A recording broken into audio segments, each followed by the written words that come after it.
Hey everyone, Ben Hawkins here with Cross Country Mortgage. Rates are still at historic lows, and there has never been a better time to purchase your dream home or refinance your existing. With over 300 loan products including conventional, FHA, VA, USDA, renovation, and jumbo, we are certain we have the right loan product for you and your family. Call me today to be pre-qualified to make the offer on your next dream home. 910-352-3373 or visit my website at lendwithben.com. One Love Tennis started in 2013 to give back to young boys and girls. We now go through 460 kids a week that are learning about life skills, learning to succeed in life through academics and tennis. Putting those two together, if you do them well, you can write your own ticket. To get involved in this program, go to our website, one-love-tennis.org. Hello, I'm Matt Bennett with WWAY News.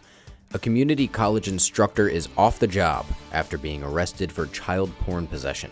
65-year-old James Walters faces several charges of sexual exploitation of a minor. According to the New Hanover County Sheriff's Office, Walters worked for Cape Fear Community College. When he brought his work computer into the college for servicing or replacement, the Sheriff's Office says child pornography was allegedly found on the device. CFCC alerted the Sheriff's Office, who issued a warrant for Walters' arrest on June 17th.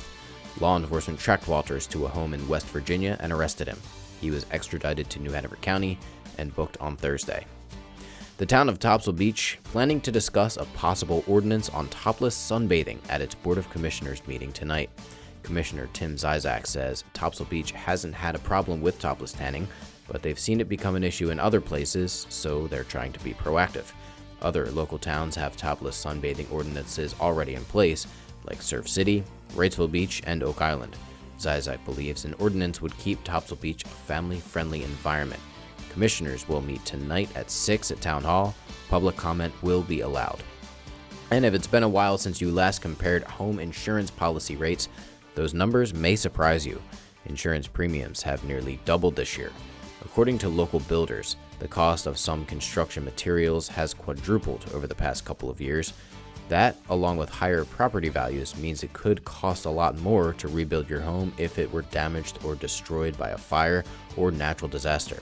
Insurance agent Hernan Lois says homeowners who don't increase their insurance coverage with rising inflation and property values most likely won't have enough coverage to replace their home in a total loss.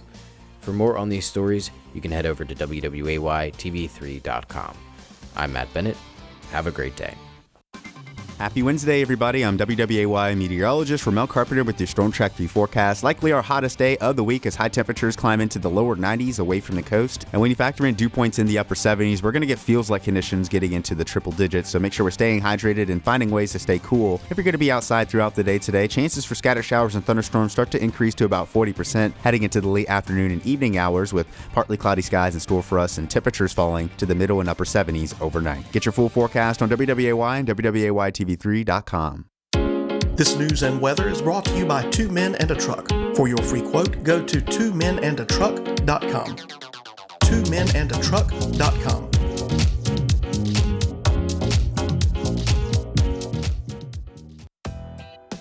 Hey, I'm Yael Osowski. And I'm David Clement. We're the host of Consumer Choice Radio, broadcasting every Saturday at 10 a.m. here on the Big Talker 106.7 FM. Consumer Choice Radio is a weekly conversation featuring the latest news, interviews, and expert analysis that covers consumer topics from around the world. ConsumerChoiceRadio.com.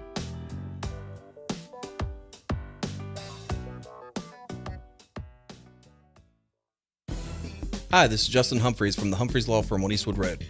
The Humphreys Law Firm is located in Lumina Station, Wilmington, North Carolina, practices civil litigation, intellectual property, commercial, and residential real estate.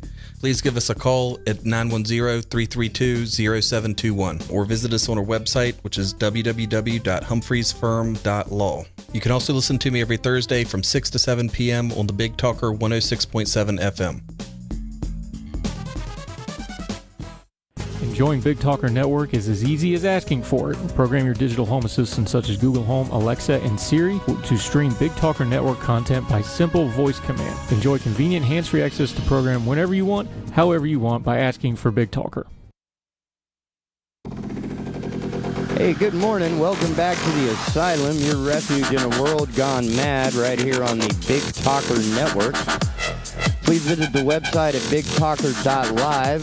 Download the app for Android and iOS devices. You can peruse our schedule of content, as well as send us an email with any comments, questions, concerns, compliments, or critiques you may have, because we cannot improve this station without your help.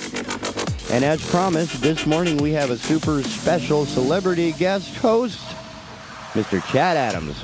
How you doing this morning, sir? Oh, I'm great. I was waiting to hear who the super great host or guest was. I was like, all right, TK's got a cool guest. Oh, it's me. Well, okay. Yeah, FCC-free radio. It's kind of nice. It is. I mean, you know, I still try to, with Andrew's guidance, to try and limit my extreme reactions to things. So I try to not use French. I use English. Well, it's like you said, you know, you could George Carlin's 7 words you can't say on radio and TV, and you can say them here, but it's so weird. We've been around this format so long, UTV and radio and TV, that, you know, it's just habit. So this, you know, you learn how to have normal conversations without it. Well, except for that first Monday after Thanksgiving when you received a slew of phone calls. I did, man. I got calls about you. That was funny. Well, to be fair, that was my very first ever morning show. It was. Hey, you made it happen. I got to give all the credit to you. Out of the ether comes, you know, this new format. We didn't know what was going to happen. We didn't know. There's a lot of unknowns. People say, "Hey, you're jumping off terrestrial radio. Are you crazy?" I said, "No, this is a new format. We just have to put the pieces together." And then everything in my life kind of went sideways as you and the staff really made things happen, made the app, you know, come together, made the content come together, had more people put shows together. I've gotten an interest in people doing a show from the central part of the state and in Raleigh is what Raleigh and Stanford want to do shows. So, you know. We are portable, we are mobile.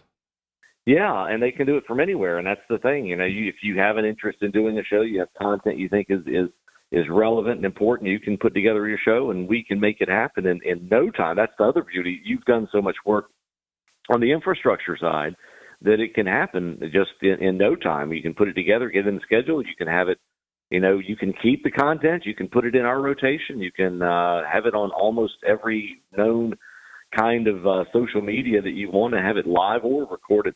And you can have it archived so that people can listen to past versions of it. Oh, so, at your fingertips on the app. Yael's programming for that. Yael's coding. done a great job. My God, that was amazing. Well, yeah, a brave new world, so to speak, without Huxley's dark vision. So. Now, as far as the state of the state, because that's one of the things, I am not the strongest person to be commenting or speaking on. There's got to be some action happening between now and November, don't you think? Well, we just had a budget approved. They had the largest budget in North Carolina history. It's interesting. The Republicans have been in power for, you know, about a decade now, and yet, or a little over a decade, I should say. And yet the budget continues to grow. I mean, there's a lot of expense. It's not, you know, you could say it's not that fiscally tight with respect to you would think a bunch of Republicans would be. They get accused of cutting and slashing, and they haven't really. This is a very, you know, generous budget, 50% higher than it was when they took over. So that's a tremendous growth, a year-over-year growth of 5+%. You know, and then the governor signs it. Now the governor's signing it. You have to go, well, why Cooper vetoed the first 4? This is the first 5. I was going to say, aren't we on a record of having He signed the past 2, but we have to go, well, why is Cooper, who is a devout leftist, signing Republican budgets? It's because the Republicans have signaled they're going to give him Medicaid expansion, which is a huge problem for the Republican base here in North Carolina that does not want that, at least doesn't want it until there's some look at the $3 billion in waste, fraud, and abuse that's in that system in North Carolina alone. Ooh. You know, we've got a lot that we're not doing. Instead of giving more money away, why don't we make better use of the money we get? I mean, if we could utilize $3 billion in Medicaid for the people who need it, then, get rid of the waste, fraud, and abuse. That you'd have a lot more spending, and you wouldn't have to cost the taxpayers anymore. And the problem with the Medicaid expansion is they say it's free money. Josh Stein, the aspiring governor, Attorney General, aspiring governor, AG, our North Carolina AG, constantly whining about the fact that, they want that expansion, and it's free money. And the governor says it too. It's not free money. It's federal tax money that's redistributed back into the states. But you're creating you're expanding a federal program that's never been perfect. It's far from it. And federal programs don't solve societal problems. If they did, the war on poverty would have worked by now. But our poverty numbers are higher than they were before these Great Society programs were put in place. So we have spent more on these entitlement programs than we have on wars, which are ridiculously expensive processes and military stuff. So government never sees a problem that it can't solve, and it can't solve with throwing more money at it. So that's because people make money. Like your point on the war on poverty. Sure. The people who working on the poverty problem received a salary, whereas the people who were actually in poverty were provided a free service. And you have to wonder about that. Did we create? I think we created. This is. I'm using an analogy here. We've created more wheelchairs than crutches. We've allowed people to. I like that. Really become dependent, and the point of a lot of this safety net stuff was to be a crutch to get you through a tough time, not create dependency. And unfortunately, in the process of trying to do good, people end up doing well on it, and it's unfortunate. We've created a society a subsistence society that is riddled with dependency issues in multiple fronts, not just on drugs and things like that, but dependency on those handouts. And it's not a society. If you look at Puerto Rico, I'm going way off tangent here, which is what the beauty of this format allows you to do. You look at a country like Puerto Rico that was a proud country, hardworking country, and that, the U.S. decides, hey, we want you to be a territory, and the Puerto Ricans are like, yay, and you're not going to have to pay taxes. And the Puerto Ricans are like, this is fantastic. And you said, we're going to incentivize businesses to come and build in Puerto Rico, and that's fantastic. But when the incentives ran out and Puerto Ricans became dependent on government, and then corruption followed, Puerto Rico imploded. Puerto Rico is now, a shell of what it used to be, and it is something where people desire to have government jobs because those are the only ones that have any kind of consistency. Poverty runs rampant, and if the U.S. government could do to the rest of our country what it's done to Puerto Rico, we're going to be in horrible shape, and it's a shame. Puerto Rico is a beautiful place. It's a place where I grew up, and to see what it has become in the shadow of U.S. government policy. It is you can't help but become a conservative when you look at what happened in Puerto Rico. Anybody with any sense that would look at that would see that the U.S. government didn't help Puerto Rico; it helped them become dependent, and that's a shame. But back to North Carolina.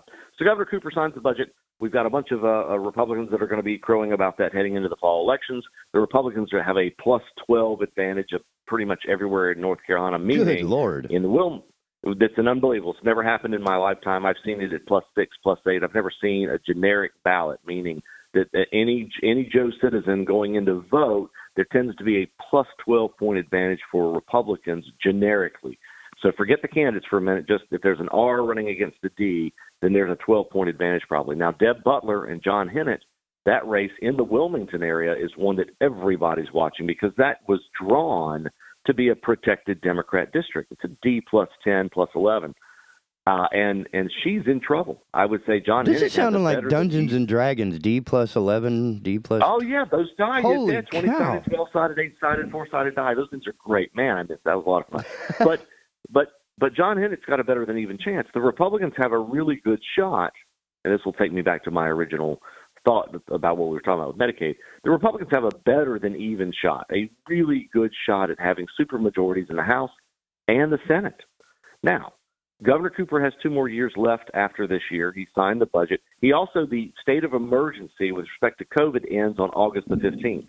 Now, no reason was given why he was ending the state of emergency. Also, no reason was given why he kept the state of emergency in place. And no media outlet in North Carolina has asked those tough questions about why we've been in a COVID state of emergency for over 2 years. When, why did the governor hold on to those emergency powers and is letting them go in August the 15th with no explanation given? But that's another. I think he just forgot. Yeah. Well, maybe because nobody in media asked him. And right. Everybody just kind of like, whatever, dude, and just went on about their day and the whole. You should have. This is the problem. We do not have media with depth in North Carolina anymore. We do not have a curious media in North Carolina anymore. Now, there are vestiges of that, like a Nick Oxner over at WBT in Charlotte. There are pieces of that. But by and large, your local news outlets are not covering the state with any depth. They're not, and that's when, and unfortunately, I would say this, democracy dies in darkness. I think it's bad for Republicans. I think it's bad for Democrats. I think it's bad for North Carolina that our media is in retreat. We're obsessed with national media, and that war is ongoing, and print media is dying. But in North Carolina, there's a profound lack of depth with respect to curiosity, questioning, solid journalism, and it's become very myopic. There's very little coverage. The newspapers are much smaller. The TV stations, get to it's 10 o'clock at night or 11 o'clock, here's who died kind of mentality. If it bleeds, it leads, and that's where we are. That's important, but we should be asking tough questions of the people who take money from us every year. And that's a terrible thing to say, because, they don't take your money. You voluntarily give it. Yes, you give your taxes, but if you don't pay your taxes, they'll come and take your house, your car, everything else. And so the main issue with that is, and I remember when I was in elected office, was saying, is this program, everything that we spent money on had to be taken from somebody who earned it. In other words, somebody had to earn the money that everybody in Raleigh spends. It's not their money. It's not Governor Cooper's money. It's not Phil Berger's money. It's not Tim Moore's money. It's not those people. It's your money. And in every program out there should be means tested. Is it worth taking away from people who earn it to do X? And you find in government, unfortunately, people lose sight of that vision. Even if you look at your county commissioners, a lot of the programs, and there's so much waste because it feels good to give away other people's money. Yeah. And you'll see county commissioners will get plaques. Oh, you feel like Santa Claus. Yeah, you do. You give away other people's money, and then you try to take credit for doing great things. County commissioners, by and large, and I don't mean this to be mean, I was one. By and large, they don't do great things. The county manager puts together a budget every year, and based on kind of priorities outlined loosely by the county commission, about 85% of that money is designated. That's government, federally or state mandated stuff they have to spend.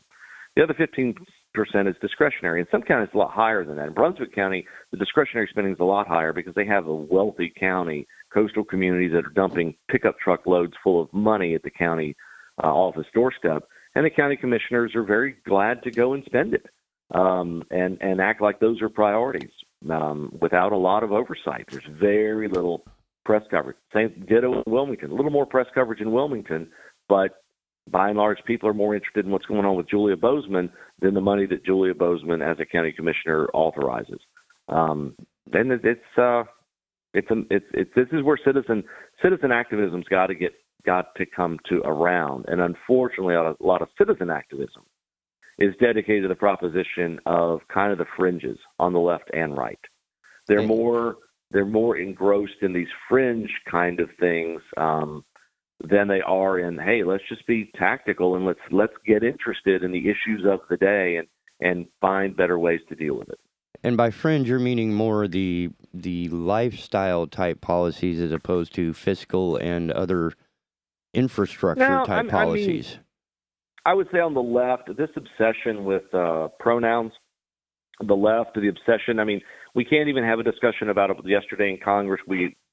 Josh Hawley, whether you like him or not, was trying to talk about abortion being a woman's issue. And this Cal Berkeley professor was like, well, that's offensive to transphobic people. There are a lot of cisgendered women that can't have children, a lot of cisgendered men that can, or trans men that can get pregnant. And it became this wackadoo version of reality. And then when I talk about fringe, it's that kind of stuff. That no. There are. If the chromosome's a Y, you are a guy. There, you know what? I love that saying. That'd be a great bumper sticker. There's a whole song. That's just part of the chorus. There's an and entire song. And you're not phobic. And if I disagree with you, it doesn't make me phobic. We've got this obsession with the word phobic. Phobic is a genuine fear. People that are scared to fall off ladders are acrophobic. You know, if you're afraid of spiders or arachnophobic, there's a million phobias that are irrational fears of a given situation. But disagreeing with someone who's adopted a different lifestyle is not a phobia. It's a disagreement. Right. It's like disagreeing over Brussels sprouts. I'm not afraid of Brussels sprouts. I just don't like them. I'm not Governor Cooper phobic. I disagree with him. I don't like his policies. It's not a phobia. So these people that say they're transphobic, they're homophobic, most of those people, there's no phobias there. I think the phobia is the fear of reality. Ooh. And that's the real phobia we have in society. Drop today. that one again for the people in the back. Well, no, it's a true phobia. It's a phobia of reality. We love to adopt if you ever heard of that show Naked and Afraid? I have. I've never seen it. I thought it was a stupid idea. It's a fascinating show. You drop two people in some horrific environment, and if anything demonstrates that we as humans are not really fit to be in natural environments without changing it, it's that show. You have maybe a knife or maybe a pot to make sure the water you drink won't make you sick. But largely you're in nature. You have no clothes, and you have to build everything to survive for 21 days or 60. And surviving for 21 days is actually a big accomplishment in the Naked and Afraid world. Imagine if you had to live forever that way. We wouldn't. These people lose incredible amounts of weight in a very short period of time. Oh, we would lose an incredible amount of personnel on the planet, and I think the planet would be very happy. The point being, in those shows, they have to deal with the stark reality of where they are. The temperatures, the environment, the weather, all of it. They have to deal with lack of food. Yeah, protecting the bits. Yeah, yeah. There's discussion about. There's no phobia. The real phobia is, will a jaguar eat me tonight? That's a phobia. That's a real fear. Or bear. Bears. I heard someone say sticks and stones. Bones will break my bones. Works. No, wait. That one. It's something about being mean. That doesn't kill you. Will make you stronger. That's it. If it doesn't kill you, make it stronger. Except for bears. Bears will kill you. Yeah, you're just a crunchy taco to them. Exactly. So the thing is, we've reached a point in society where we don't have discussions about reality because it offends us. Reality offends us. If you say that there are two sexes, that's offensive to people. If you say, hey, there are consequences to your actions. I mean, this entire discussion about abortion, you'll notice the Democrats don't use the phrase abortion very much. They use women's reproductive health. That's the phrase. Well, the reality is nobody is stopping people from reproducing. They're not. They're not stopping you from reproducing. In fact, women can go get pregnant anytime. What they're doing is they're forcing consequences for people to have those actions. If you're going to have that action, you still have a morning after pill. You still have RU486, which is another pill. You still can. There's still almost every state in the country that I know of. Louisiana is a little strange, but that one will be adjudicated. But it's a state. The issue really is it a federal issue or is it a state issue? And from a constitutional perspective, let's get the emotion out of it for a second. It's a state's issue. You want your states to have more rights. The Constitution, and man, I've gone way off topic now, but the point is, in having a discussion about reality, the reality is the Constitution delineates, or actually it's a limiting document on what the federal government can do. People forget that. It's not about what the government can do. It's mostly about what the government can't do and the rights that you have and the rights that everyone else has and the powers of a state. And when our country gets tied up in knots about the fact that states have power and should have more power, that's a problem. That's a phobia of reality. And I think that's the most serious problem confronting the country today is we've all retreated into these mini cults. And there are a lot of them out there. There are a lot of cults. I'm not just talking about Scientology. I'm not just talking about, someone that wants you to go worship a bird in a wood somewhere. But I'm saying this cult of common interest, where all these groups like to believe that if everyone would just see it this one way, then society would be better off. And that's not a reality. And then if you don't like my group, you're phobic, you're afraid of it, and you're not enlightened in some way, woke, so to speak, for a better word, this culture. And a good example, in my opinion, is the climate change example. We're not having a debate about climate. We don't have debates about that. We're at war with a cult of climate doom. if you'll notice, every story about climate change is the end of the Earth in 5 to 10 years. It has been your entire lifetime, my entire life. First Earth Day was really about we were going to have a coming ice age. Remember, for 10 years or until the early 80s, it was the coming ice age. Now it changed. It became about it was global warming for a long time. And all the socialists on the political left in this country said, well, wait a minute. Everything that you need to accomplish with global warming is what we want to do with socialism. Because when a problem becomes large enough, the only answer is strategic governments, more government programs, more government control. So you just mask climate change under, well, climate change, where the Earth's going to end. Who can fix it? Global government. That's the only people that can fix it. It's a great masquerade, but unfortunately, a lot of the people in it are members of a cult. Well, I've always wondered about some of that. Like Earth Day, to me, seemed to be more about the T-shirts and the parties than anything else. It is. Was there money? Was stuff like did stuff do stuff?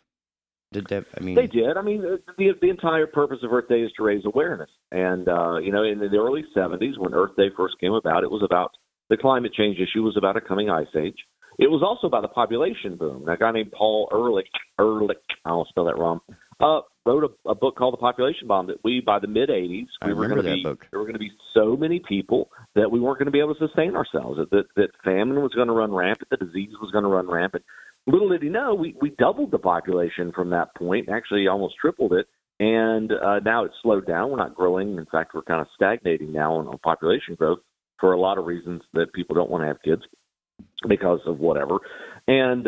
But we have the capacity to grow more food than we ever have in humankind. We grow more food for more people. We have less famine than we've ever had because our supply chain across the globe, it works. The free market worked. Capitalism worked and provided a lot. Now, is there a perfect system? There is no perfect system because we're run by people. 100 years ago, it was safe to say men, but it's run by people, and people are flawed. And so there are flaws and there are problems. There are bad people, bad players. But look at the air's cleaner than it was when we were kids. The water's cleaner than it was when we were kids. There have been a lot of advances, and humankind just doesn't sit there and say 100-foot wave's about to demolish my city, so I'm just going to sit here and watch it kill me. We don't. We're the most adaptive species on the entire planet. And that doesn't mean we're good or great or anything like that. We're just a very adaptable species that if we don't change, we die. Man, that's see, we need you on the show more often because now I have a lot to think about and unpack for the rest of the week. And that, would you believe, has put us right through the entire half hour in 2 sentences. Wow. That's because that's why I need to be restrained. Exactly. Well, that's why we do it in half-hour chunks now instead of 15, because it takes a little time to get through the entire thought. Well, this time's kind of given me, the past year, especially year and a half, it's given me a lot of time to unpack a lot of the things I had thought about and always wanted. But when you're doing a daily show for 3 or 4 hours, you're part of the purpose of the show. The grand purpose of any radio endeavor is entertainment. People forget that. It's news. That's great, bringing you news in little sound bites, but really breaking down, entertaining you, keeping your attention and making you think and pushing your buttons. That's what we should be doing. We need to, because we need a lot of independent thought. And so if you're doing it every day, there's a burnout rate that accompanies that. If you feel like if you feel you must entertain. I enjoyed it. I loved it. Now, 4 hours was rough. 6 to 10 every morning, every day. I loved it, but I remember falling asleep at like noon. I'm a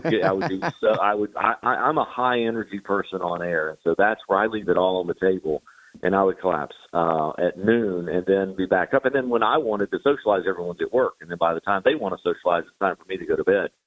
Now, working in Charlotte the past couple months, actually from the coast, from down at Oak Island, Caswell Beach area, that's been kind of nice. It's been kind of nice to do those shows and keep that way that I look at the world in focus in a way that keeps those timing. You have to hit those timing marks still. It's terrestrial radio. But I enjoy it, and I do want to do it with us. I've just been trying to get a lot of stuff straightened out. In the wake of my parents passing, I lost both of them in the past 16, 18 months, 17 months. But I'm about there. And you guys, the staff, you, Yael, Ted, Andrew, you told me a lot about Andrew that I didn't know. Remarkable guy. and the obstacles you guys have overcome and the things that you have built. I'm just amazed by. I'm humbled by it, and I look forward to being back in some kind of format because I enjoy it. I always have. Well, we're going to have you back more often. Can you stay for the next half hour with Dan? Or No, I need to run. I do want to mention one thing to you. Yeah? It's kind of like radio is, Warren Zevon, because you're a music guy. You know more about You've forgotten more about music than I'll ever know. His final album was a heartbreaker.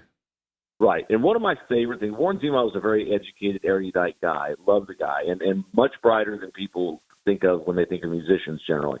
And I love books. Books and entertainment are kind of the same way. And he used to say people love to give people books, but when they give them a book, they pretend that they give them the time also to read it. Yes. And that's the thing. It takes time to do those things, and I'm working on parsing that time and getting better at it. But thank you for the opportunity, TK. You're doing a fantastic job, and look forward to speaking to the audience and growing one with you, okay? Sweet.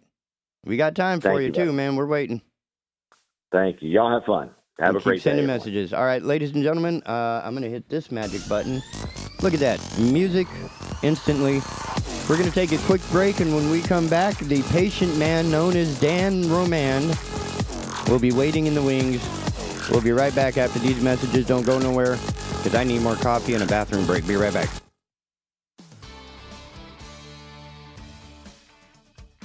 Hello, I'm Matt Bennett with WWAY News. A community college instructor is off the job after being arrested for child porn possession. 65-year-old James Walters faces several charges of sexual exploitation of a minor.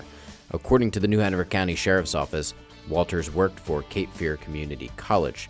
When he brought his work computer into the college for servicing or replacement, the Sheriff's Office says child pornography was allegedly found on the device. CFCC alerted the Sheriff's Office, who issued a warrant for Walters' arrest on June 17th. Law enforcement tracked Walters to a home in West Virginia and arrested him. He was extradited to New Hanover County and booked on Thursday. The town of Topsail Beach planning to discuss a possible ordinance on topless sunbathing at its Board of Commissioners meeting tonight. Commissioner Tim Zizak says Topsail Beach hasn't had a problem with topless tanning, but they've seen it become an issue in other places, so they're trying to be proactive. Other local towns have topless sunbathing ordinances already in place, like Surf City, Wrightsville Beach, and Oak Island. Zizak believes an ordinance would keep Topsail Beach a family-friendly environment. Commissioners will meet tonight at 6 at Town Hall. Public comment will be allowed. And if it's been a while since you last compared home insurance policy rates, those numbers may surprise you. Insurance premiums have nearly doubled this year. According to local builders, the cost of some construction materials has quadrupled over the past couple of years. That, along with higher property values, means it could cost a lot more to rebuild your home if it were damaged or destroyed by a fire or natural disaster. Insurance agent Hernan Lois says homeowners who don't increase their insurance coverage with rising inflation and property values most likely won't have enough coverage to replace their home in a total loss. For more on these stories, you can head over to WWAYTV3.com. I'm Matt Bennett. Have a great day. Happy Wednesday, everybody. I'm WWAY meteorologist Ramel Carpenter with your Storm Track 3 forecast. Likely our hottest day of the week as high temperatures climb into the lower 90s away from the coast. And when you factor in dew points in the upper 70s, we're going to get feels-like conditions getting into the triple digits. So make sure we're staying hydrated and finding ways to stay cool. If you're going to be outside throughout the day today, chances for scattered showers and thunderstorms start to increase to about 40% heading into the late afternoon and evening hours, with partly cloudy skies in store for us and temperatures falling to the middle and upper 70s overnight. Get your full forecast on WWAY and WWAY-TV3.com. This news and weather is brought to you by Two Men and a Truck. For your free quote, go to twomenandatruck.com. twomenandatruck.com.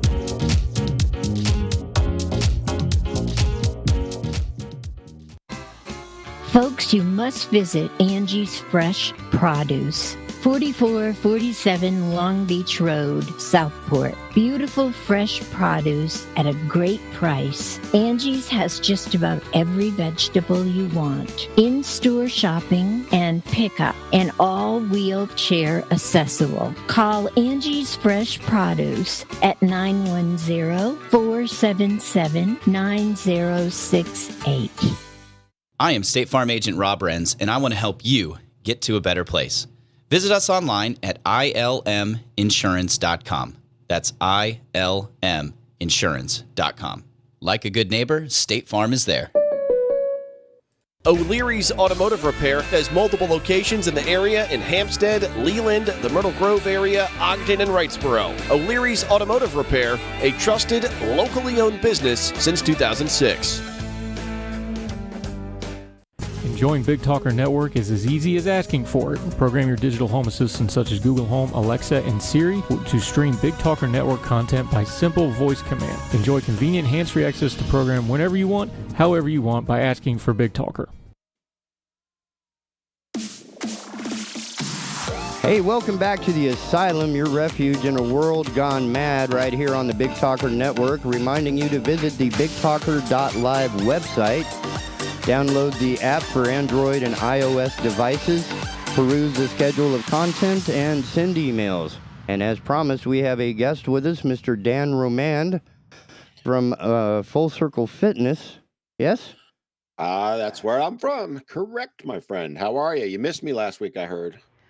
Happy birthday. Oh, I knew it was coming. I already knew it was coming. In fact, I told my wife, I said, I'm going to tell him he needs to pay you residuals now for all the times he's using it. I think we're up to 4 now. Unfortunately, happy birthday is in the public domain, so you don't have to worry about, paying on that one for a copyright. You'll get our bill in the mail. We're not gonna flag you on YouTube, right? I don't know if that's ever happened to you, but I actually got flagged on YouTube. Oh, I get slammed all the time. And I was laughing about it because it was a nothing song that YouTube has in their thing that you can use for free. And I'm and it clearly said creative until you use it. Until you use it, and then it was like, wait a minute. I even had to send them. I even had to send them to the website, to the very song, to the very how you can do a timestamp. Yep. And I sent that to them saying, if you look on this video, it says royalty-free music, free for anyone. Contributions are welcome. Yep. And they were like, oh, okay, well, we'll let that one go. And I said, but I use that music on like 15 shows, and all of them are struck. What are you going to do? Yeah. Universal Music Group has decided that anyway. So my short-term memory has failed me yesterday when I was setting up to do this show, and I think it has to do with your subject that you were bringing to the table here. Yeah. I'm sorry to pivot so quickly, but I know we came into it late, and it's all good. It's all good. So I have breaking news for you. What broke? So do you remember back? Oh, it was probably 9-10 years ago, they said that red wine, if you drank a glass of red wine, was the same as going to the gym for an hour. What? Oh yeah. Well, that's an old study, right? Well, breaking news now: smoking a joint is the equivalent of going to the gym for an hour. I'm the healthiest bastard on the planet. So I had one of my clients send me this, and it's tongue in cheek when she sent it. She was laughing like crazy about it. So it was an article from a magazine. It was one of the smaller magazines. It wasn't like a national magazine. It wasn't like High Times. No, but in it, the author, and I'm going to be as gentle as I can here, took this study and then claimed out of that because of the results of the study, I'm trying to put this very politely, that endocannabinoids, I have a hard time saying that for some reason, which because it almost sounds like a scientific space model machine. It was a scientific study, but basically her argument was that cannabinoids, which, that's part of the THC in pot, right? Gave you that runner's high. Huh. So she postulated off of that smoking a joint was the equivalent of getting, like an hour's exercise. The study has nothing to do with that. I actually went and found the study, and that's the reason I wanted to bring it up, because I think it's something good for listeners to know is this is being put out there as fact by someone in the media, right? And clearly she didn't even read the study. She didn't even read the headline right. And I was just, my client found it really amusing. She's a nurse, so she's in the medical field. She said, "You have got to read this," and I read it, and I went, "You got to be kidding me!" And no, I'm not going to credit the author or name who it is because I don't want anybody reading this thing. But let it die quietly. Yeah, I mean, but to put that out there, the sad part is, much like the red wine thing 10 years ago, people believe that. And I, to this day, hear about the red wine one, right? Well, they said that if you drink a glass of red wine, it's the same as going to the gym for an hour. No, that study actually never said that.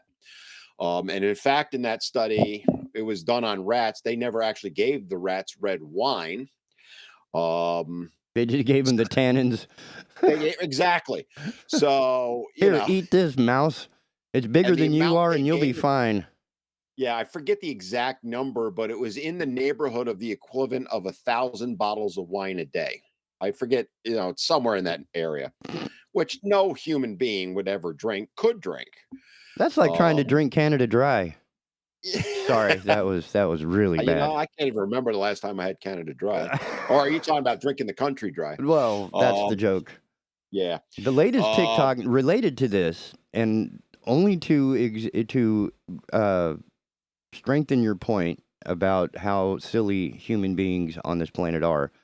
David Proper from the New York Post was posting about a new conspiracy theory up on TikTok that encouraged people to not drink on July 4th and 5th to avoid being trapped in a past dimension. What? This is who we are, man. This is where we've come to, right? Right. So, why not smoke a joint instead of going to the gym? It costs about the same, doesn't it? I have no idea. Well, I haven't bought a bottle of wine in a while. Yeah, I've never done pot in my entire life. Not even once. Yeah, I'm one of the few that... I figured you for one of those 12-year-old kids to fall off his bike trying to jump over the wall while, enjoying your first seedling. No, back when I was in high school playing sports, the coach came in, very first day, first practice, said, "If I find out you're doing drugs, you're off the team, period. No ifs, ands, or buts." And long story short, the star running back on the football team got caught like the next day and got tossed off the team. And I bet the whole family with me. Sorry? Yeah. So that kind of put the fear of God in drugs in me. Alcohol was fine though, by the way. In fact, he used to have parties at his house and give us alcohol. He's now passed, so I can say that. The statute of limitations was buried with him. It's kind of, I don't think he needs to worry about going to jail for giving alcohol to minors anymore. Plus, it was like 1976. I'm sure there is a statute of limitations on it. That's back when you could pull the tab entirely off the can. Yeah. I find them still sometimes. I do metal detecting every once in a while on the beach. So we were at Virginia Beach not too long ago, and I pulled one out, and it was down a good foot, but it was there. Yeah. But yeah, to kind of get back to what I was talking about. So, it just speaks to how these things get twisted. Now the reality is we all know what the runner's high is, right? It's that euphoria you get. It's the endorphins that are dumped in to keep your body from agonizing, right? So you're trying to run, because the idea was from our primordial is that when you're running from a bear or a cheetah or something, you're going to fatigue really, really quickly, and the runner's high sort of overrides that and gives you your, second wind kind of thing? It kind of takes the pain away. Yeah. Right? So, the lactate threshold you've hit, and it kind of gets you over that for a short period. It doesn't last, it's not going to get you through a major thing. Just enough to not be dinner. Yeah, exactly. Now, what's funny is this study, if you actually go and read it, they postulate that it is not I call them endorphins. So if I slip and call them that, it's not endorphins that cause it. It is, in fact, the endocannabinoids in your body. We naturally produce them. Okay. I just don't produce enough. Well, you can either produce it in your body, or you can get it from, let's call it supplement. Plant Life. So we call it Plant Life. Does that work? Or supplements. Yeah, Just like we supplements. supplement vitamins, we get it from our food, but we supplement with little pills that are shaped like the Flintstones or whatever. But what I think happened here is the reporter, and I hesitate to use that term, saw the word cannabinoids and thought cannabis, and then postulated his article. It was a her, all right. I'm trying to be like nice, but she I think postulated off of that and ran with it. And I'm like, you forgot the little 4 letters before the cannabinoids, which is endo. It was just when I saw the article, I got to talk about this, right? Because who knows? It's a small thing, small publication, but who knows how many people are going to read that and say, well, I don't need to go to the gym anymore because I do pot every weekend. Yeah, And that's not exclusive. One is not a replacement. But if we believe that if anybody at any time believed that red wine would do it, why not red licorice? If you eat would not believe the number of people to this day that still bring that up. Well, there's got to be a ton of other myths, like probably along the lines of like whey protein and bubble gum or some weird combination that's supposed to be magic for the body. Because, a lot of ads that pop up are like, well, this one weird trick will help you flatten your abs in 3 days. And it's like, no. If you don't have abs, it's going to take a minute to get them back. Yeah, one of the ones running around now is apple cider vinegar, ACV it's called. And it's going to magically burn away your belly fat. No, it's not. What it's going to do is dump a bunch of acid into your already acidic stomach and screw up your stomach. Or it's going to pickle some cucumbers, right? I mean, it's that's great. Okay. Yeah. But if you're going to drink like a glass of this stuff, are they trying to do... Well, yeah, I mean... Depending now, and this is the funny thing about it, right? So you see something like that online, right? You mentioned it'll pop up in ads on social media and stuff like that. The dosage is always different if you ever actually look at them. So the theoretical accepted dosage is a tablespoon in an 8-ounce glass of water. But I've seen a half a cup in an 8, so 4 ounces in an 8-ounce glass of water. You're drinking basically battery acid. I'm right at that point. And you see these things over and over again, and that's what I want to kind of communicate to the listeners is, that old axiom: if it sounds too good to be true, right? Here's what we're talking about. That's going to leave one very depressed Nigerian prince. I'm still waiting for my $30 million. I'd turn gay for that. Yeah, but so many people fall for this stuff. And, as a trainer, as a nutrition coach who studied nutrition for going on 40 years now, and having worked with registered dietitians and all that, we're all seeing this stuff. And we try and fight it as much as we can.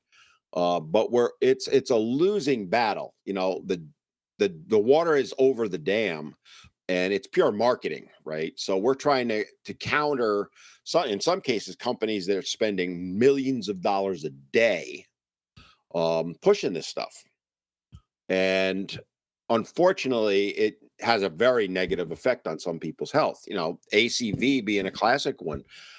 You want to have a tablespoon of apple cider vinegar a day? There's nothing wrong with that, right? But if you think it's going to shrink your belly, it's not. And potentially it could create gastrointestinal issues for some people. But they never mention that. Can I mention something just for fun? And I'm sending you the link for it. Okay. Do you remember the chubby emu guy I told you about? Yeah. There's a video that that's titled whatever, a mukbanger. If you know what a mukbanger is. These people, I actually don't. So these are like YouTubers that instead of doing games or whatever, they do like stupid food tricks. Right? Okay. Like eating an entire pie, right? These are mukbangers. Yep. Well, this mukbanger ate an entire gallon of pickles. Okay. And this is what happened to her. I'm trying to figure out which organ it is because it's going to take forever to load. because I have so much going on this poor computer. Oh, a gallon of pickles, including the juice, I'm guessing? Oh, yeah. The whole thing. This is what happened to her brain. It fried. Yeah, you have to watch it. The amount of acid dumped into the system fried just about every organ down the line, which sent really bad blood and information to the brain. And yeah, she's not going to be the same happy dancer she was prior to that event. Now, here's what's hilarious. So you sent me that link, which was to a YouTube, right? Right. The ad that came up with it. Full Circle Fitness. No, I wish. Is about how eating bananas will help you lose weight. Boom. I don't believe it. I can kind of show it on the camera. It's not going to show, but I get 27 cents for that ad. If you click on that ad, I get 27 cents or 3 free bananas. But so what they're saying is you boil. This is a new one for me. Boil bananas. Boil banana peels. Oh yeah. And then I'm watching the video as I'm chatting here. Apparently, this is done all over the world. Have you ever boiled a banana peel in your life? And they have the requisite celebrity person. I think his name is Randy Jackson. He was on that. What was that music thing? You know, the talent thing way back when, the big one. Celebrity roast. No, it was Gong Show. No, a singing one. The one that had that Simon Cowell guy, the mean guy. I haven't watched Network I never TV watched in a while. that, so yeah, but I can recognize them from that. So so here's an example of they're pushing it as you're going to lose weight, improve your bowel movements. Randy Jackson, TV personality, 12-year judge on the #1 hit show American Idol. That's it. Oh, I can't watch this. I got to skip the ad now. But it's just funny. People are going to think we planned it, which we didn't. But there's an example, right? So and the next time I get on Facebook, there's going to be ads for bananas on my Facebook feed. You just because I'm talking in front of all my computers, right? Yeah. So this is it. A woman ate a gallon of pickles and cooked her brain. Basically pickled her brain. It looks like. Yeah, she's not returning to normal. All for the clicks and likes. So it seems that our rational sense of existence has been overrun by the need for attention, whether you're trying to promote red wine, cannabinoids, which, if you're in Colorado and Washington, D.C., that's fine, but you're going to get us in trouble down here. Until the South kind of grows up and gets with it. I don't care one way or another. People have asked me my opinion on it, and I'm like, I don't care. I don't use the stuff. I'm so libertarian about it. It's ridiculous. Like, you want to use it, go ahead. It shouldn't be illegal, I don't think. But that's just my opinion. I'm one of those ones. I tend to lean towards if it's not going to kill you. Like, I'm not in favor of making heroin, say, legal. There's too much risk there, right? But to my knowledge, no one's ever died from cannabis. Not directly. Right. So I mean, we've done stupid things like eating a cheeseburger that's made with Krispy Kreme donuts instead of a regular bun. Yeah. So we might cause artery problems or bowel obstructions, but yeah. It's I that's it's a different world. That's why I don't get into that argument, because I honestly don't care. I really don't. But I hear both sides of it, right?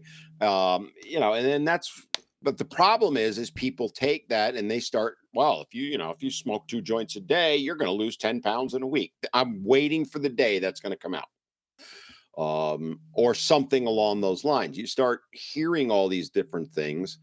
They talk about Delta 8, right? And for sleep and all that. And there is some research that supports it. There's also some research that doesn't. Depending on who you paid. I'm neutral on it. I don't know whether it does or doesn't.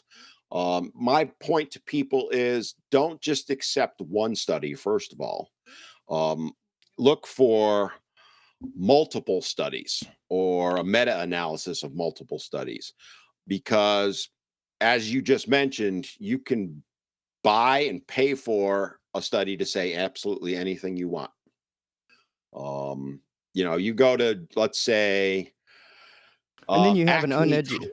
Then you have I'm trying to keep us legal. I'm going to call it Acme College of Technology. Right, or like that reporter or the author you were referring to earlier, where they don't have to be educated, but they can take an educated material and put their own little smile and dimple, and maybe they got a little nose ring and an upper breast tattoo or something to draw your attention away from the unfact of what it is they're saying. So even if there is a study that's accurate, having somebody pretty with a aesthetic presentation that's more interesting than, say, the information in the study, then we can shove chloroquine in a UV light pretty much anywhere we want and solve the problem because you're going to believe it. And people lap it right up. And do not drink on the 4th or 5th, or you're not going to make it into the next dimension. I mean, where the... And I want to know what dimension it is, because maybe we do want to go there. And that's sort of one of the theories I understand about multiple dimensions is that every decision that you make is the creation of a new dimension. Right? Because in one dimension, you will have chosen to not be health related and stayed with music.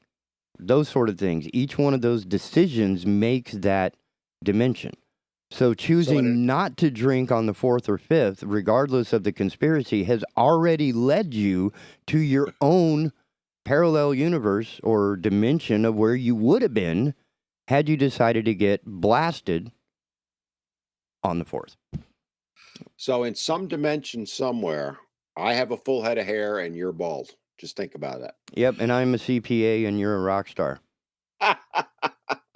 Well, I was a rock star in my own mind back in the day, but I still am. I kind of aged out of that. But yeah, you bring up a good point with all that stuff. It's that stuff's fascinating to me, thinking about, alternative universes, dimensions, all that different stuff.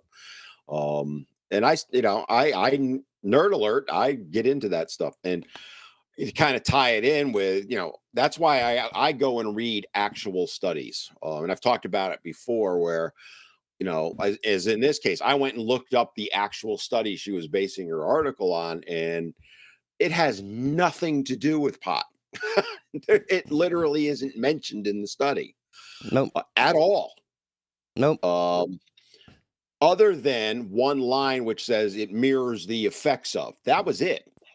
But they weren't like feeding rats a bunch of pot saying there's your exercise, It's just funny how they take that for the exact reason you mentioned earlier. They're looking for clicks, likes, in the media world. If you want to wonder what happened to our economy, that's it. Because we no longer spend money or, reward people for hard work and innovation. We now reward people for extreme stupidity, clicks, likes, and shares. There's a whole industry that has cropped up, a whole career, right? Influencers, career path, if you will, that has cropped up, which is completely virtual. So I was having this conversation about a week ago with somebody. We were talking about, how manufacturing is gone from the United States and all that stuff. Well, they've replaced it with Tide Pods. That's what makes the money. It does, and I think there's one 8-year-old I remember reading about. He's making like $10 million a year at 8 years old, doing, I don't know if it's YouTube or TikTok, whatever one. And I do those things. This show is on these things. We're not knocking that, but I am. Because it's all ridiculously stupid. The show here is just a morning show that covers everything from politics to news to stuff, right? I'm not trying to sell you anything. I was just going to say that. You're trying to share. I'm not even trying to sell you that I'm a decent morning host. I'm not going to lie. Right? I'm just going to do my job as best I can with what I have left to work with. And from there, we burn right through the 9 o'clock hour. We did it again. That's why I like being because I'm the one in command. Is like, you know what? The news is going to run when I say so. Well, that's a good thing, right? That's my whole Napoleonic complex in a nutshell right there. Dan, thanks so much. If I don't see you before Tuesday, I will see you next Tuesday, and I promise I won't play the happy birthday thing anymore. It's okay by me. All right, my friend. You have a great week, and everybody else have a great week. Ladies and gentlemen, we'll be right back here on the Oh, there it is. There it is. When you play guitar, your calluses build up to a point that the touch feature on the iPad do not want to listen to your fingertips, and it takes me a second to get my computer to behave. But anyway, with that in mind, ladies and gentlemen, we'll be right back with Dr. Larry Cahoon from the Cape Fear Riverwatch, and Nurdles. And we'll just say that. Nurdles, hurricanes, it's going to be amazing. We'll see you in just a bit, ladies and gentlemen. Don't go nowhere. Hey, come on, man. Why is this not? You're tuned in to the Big Talker Network, Wilmington, North Carolina's premier internet station for news and talk radio programming. Find us online at bigtalker.live. Veteran Awareness sponsored by You Are Not Alone. Today's veteran homeless rate is approximately 19,750, and the numbers are declining because of the various veteran programs. If you or a veteran you know is homeless, please call 877-4AID-VET. This is a confidential and toll-free call. From this veteran to other veterans, please be there to help our brother and sister veterans. Again, the number is 1-877-424-3838. And thank you for your service. As Wilmington's leader in restorative and regenerative medicine, the Frank Institute specializes in health optimization. Simply put, we use in-depth evaluations and lab testing to determine the best treatments for each patient. So whether you're suffering from an unseen hormonal imbalance or a simple vitamin deficiency, the Frank Institute is ready to get you back to better living. Call us at 910-679-8534 or fill out our symptom survey online at frankinstitute.com. Because at the Frank Institute, you live, we help.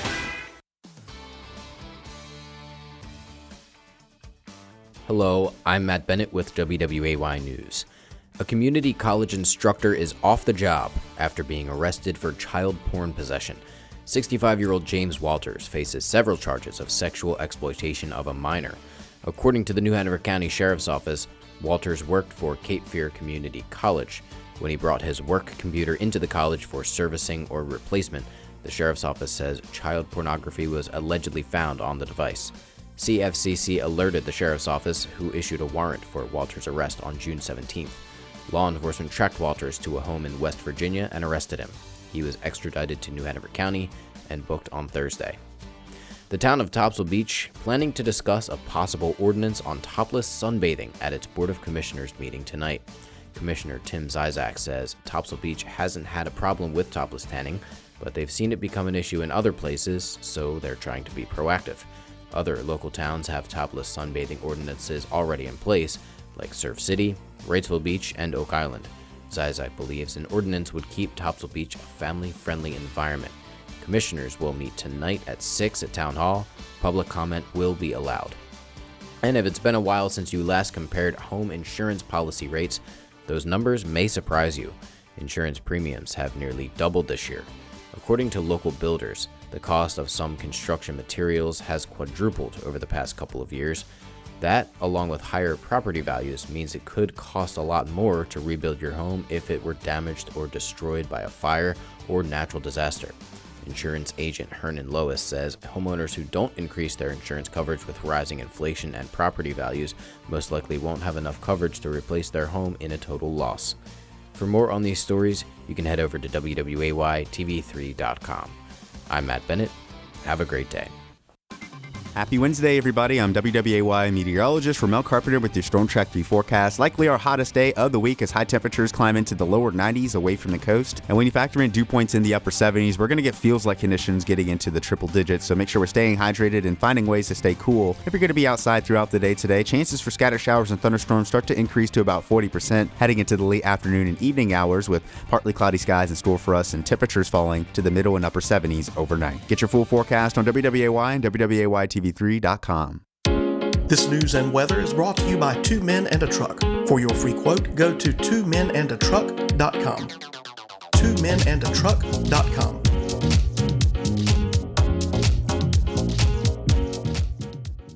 teachers, and parents. The North Carolina Symphony is here to support you as you carry on the education of your children and students. Take your kids on a free virtual field trip to the Symphony with a virtual education concert and companion student book. Go on a virtual journey to learn what makes music music with music by William Grant Still, Beethoven, Brahms, and more. Access the free video and student book with password 1932 at ncsymphony.org/virtual.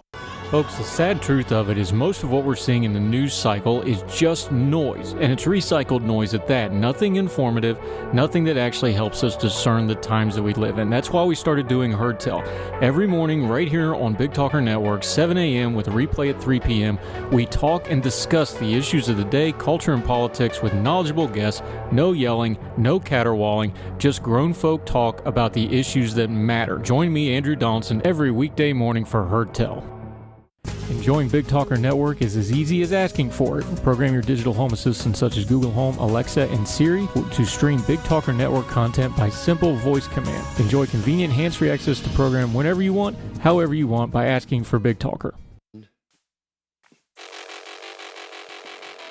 Welcome back, ladies and gentlemen, to the Asylum, your refuge here in a world gone mad on the Big Talker Network. Please visit the Big Talker website at bigtalker.live. Download the app for Android and iOS devices. And I'm sure my next guest is probably getting tired of hearing that every Wednesday, but we're trying to get people tuned in. But our next guest is one of those smart people, Dr. Larry Cahoon. And besides a couple of articles that I giggled at that I sent him, he's bringing some information about the hurricane season that we are about to enjoy. Right. How are you doing this morning, Right. sir? I'm doing very well, thank you. Good morning. Now, do you want to talk about the beer guys, or do you want to talk about well, or the condo that they were going to put up on? Yeah, or the hurricanes. two stories you sent me. Well, we can talk about the two things you sent me very briefly, and then we'll dive into hurricanes, and we'll talk about the science of hurricanes a bit. Okay. I think it's helpful for people to know that. The answer to rising sea levels and flooding and stuff like that is putting a house onto a floating house, that is, onto pilings that allow the house to go up and down as the water levels go up and down. And apparently a Japanese builder and engineer has designed such a system. It's like and a houseboat. Video and and that's the part that got actually, me. I have given a lot of thought to that sort of adaptation. Flooding, of course, is a very big problem. Not just right at the coast, but inland here in southeastern North Carolina, where there's an awful lot of low-lying areas, and you get enough rainfall, especially during hurricane, and you've got many feet of water standing over the ground, way far inland, far away from the ocean, much farther than you'd expect to see that. Oh, yeah, like Cary and Fuquay and south of Raleigh got hit really bad during Fran, I think it was. Yeah, you put enough rainfall into those places, and they can get serious floods. And, in places closer to home, like Pender County and Columbus County, it's almost all flat, low-lying wetland area anyway. You put, 30 inches of rain like Hurricane Florence, or 40 inches. We actually had 40 in some places, and there's nowhere to go. Yeah. And, floating houses. By the way, 40 inches exceeds the shallow end of most swimming pools. Yeah, that's exactly. And you don't want to swim in that water either, because guess what it's got in it? Now, that's part of my question. That was going to be part of my question for you. So the guy, the engineer, is saying that he can make this house float up to 15 meters. Yep. Yeah. How flexible can your toilet thing? Because I understand you can do conduits for your electric, but how are you going to do your sewage 15 feet or 15 meters, which is almost 50 feet in the air? Yeah. And what if a boat that's that's an less excellent than 50 foot gets stuck between it and your house when it starts to settle back down? I'm just right. like... There are a lot of problems there, yeah. And floodwater doesn't just, kind of rise. It often has some flow to it. Oh, yeah. Like bringing cars and animals and trees and boats and bridges. Yeah. Other houses and such as that. So, it might work in some very specific situations, to have a house on a piling. I've often thought that, it would be a lot easier just to live on a big houseboat. Right. Years ago, back in the 1980s, there was a small company here in New Hanover County that was building what they called cottage boats. Now, the term cottage and the term house are kind of flipped here. What we think of as a houseboat is basically a big square cabin cruiser, maybe 40 feet long. I mean, they're bigger ones, but the cottage boats were literally houses on barge platforms. And they would sit at a dock tied up to the utilities, Hardcore shore and power. they were beautiful. They were homes, they were not little shacks. Skylights and decks and outdoor barbecue, the whole kitchen, thing. Yeah, the whole 9 yards, yeah. Stand-up shower. Yes. I mean, it's like living in a home. And I was thoroughly impressed. Of course, it turns out that because it's really a boat and can be registered in another state, you can't hit it with property taxes here. Ooh. And so the county commissioners banned having such structures here in New Hanover County, and they went away. But, now you're talking about the high end of the economic spectrum here. These are not cheap. But, if the water rises, they float, right?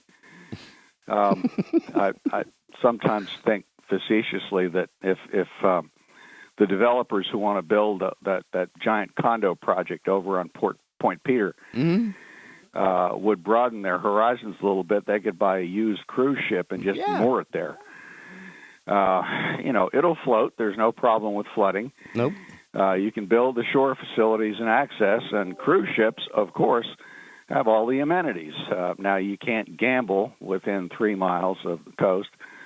But aside from having to shut down the casinos, all the other luxury things You don't have to shut down. You just schedule like your weekend gambling extravaganza. Yeah, so during the week, you're do here. That. Yeah. And then during the weekend, you go out 3 miles. Yeah.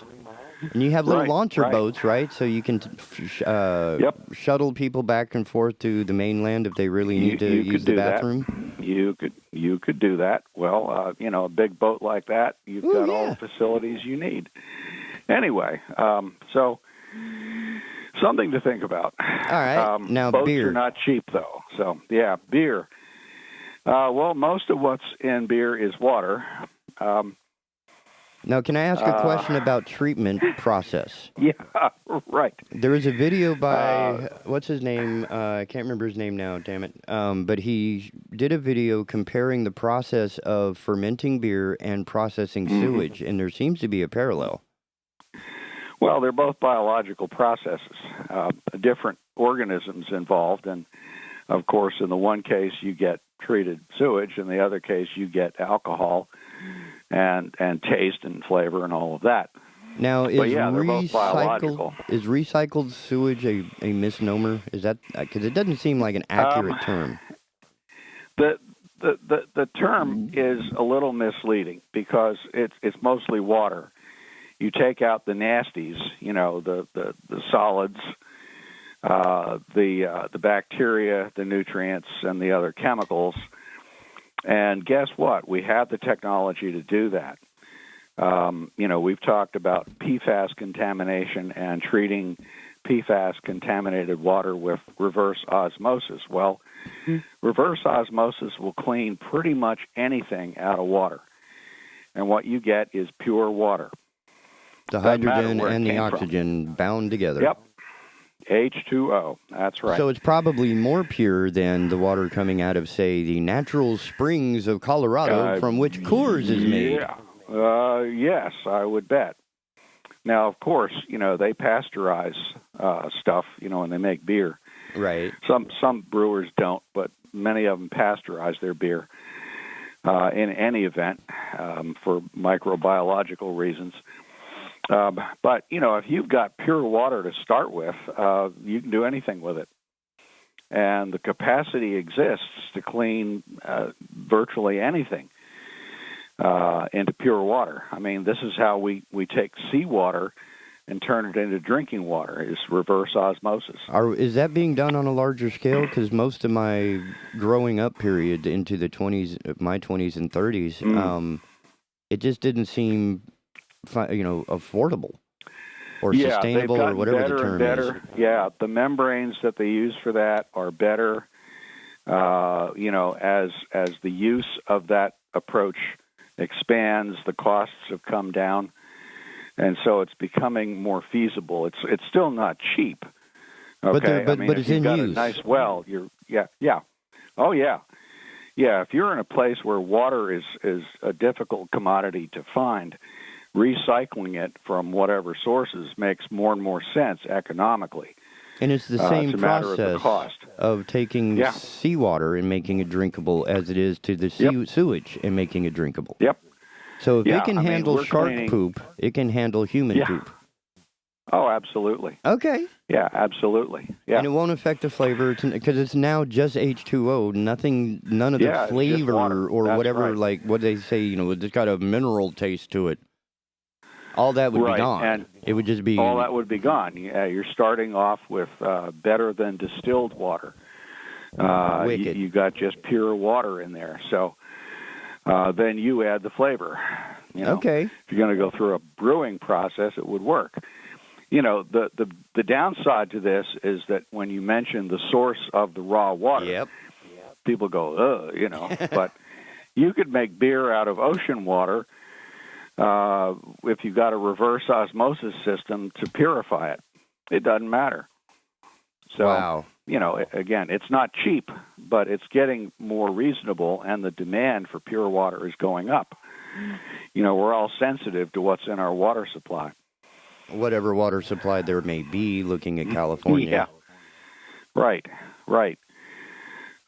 Yeah, exactly. I mean, here on the East Coast, we are blessed with not usually a shortage of water, Well, we don't have Nestle here there, pumping it out of the ground and into the bottles.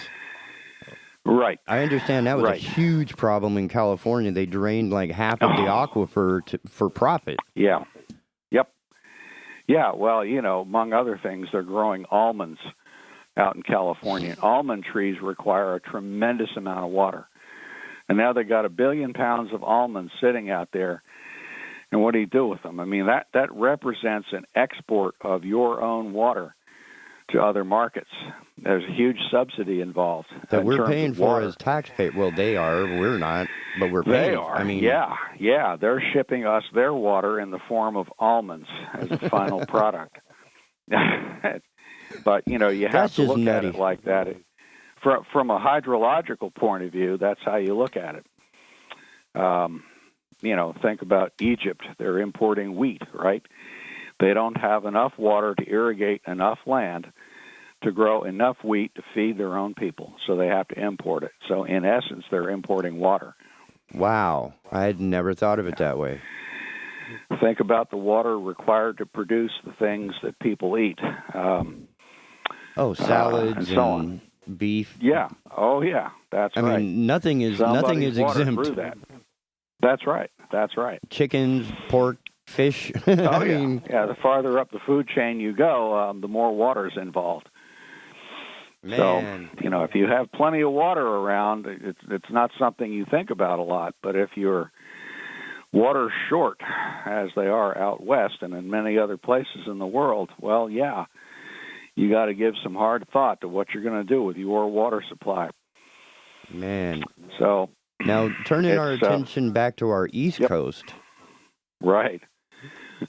We got some rain. Right. We got some rain recently, and we're still getting dribbles and drips. Was that another tropical storm? What's Not really. Down in the Gulf right now, there's a system that's poorly organized and that they're watching. It's low pressure. It's not really developed into a circular type of circulation yet. And if it strays a little closer to land, it'll probably just produce a lot of rainfall and not much else. But the Gulf of Mexico is hot, and that's the key to tropical storm formation. And so let me carry you all through the basics of how you get a hurricane. You got to start off with heat.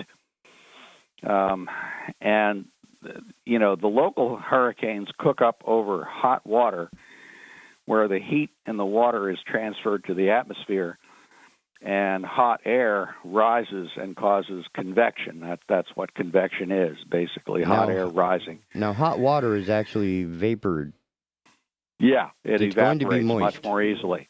So the rising air is now moist, humid, and hot. It's hot and humid, yes. And as it rises, that air expands because it's experiencing less pressure than it would at ground level. And as it expands, it cools. And as it cools, the ability of the atmosphere to hold moisture in gaseous form declines.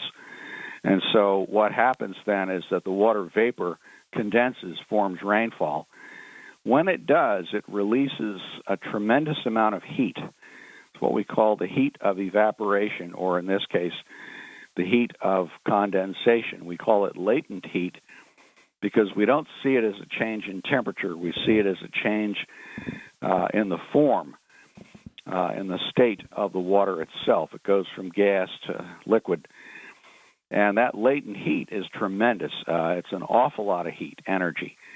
So what is happening is that heat from the ocean is being transferred high up into the atmosphere. And some of that heat is radiated back out into space. Watch a boiling pot of water on your stove and you see the steam rising off of it. And that's a microcosm of what's happening. With hurricanes, they have that counterclockwise circulation in the northern hemisphere and clockwise in the southern hemisphere. That's a consequence of Coriolis force. So let me back up a little bit and explain how you get that circulation.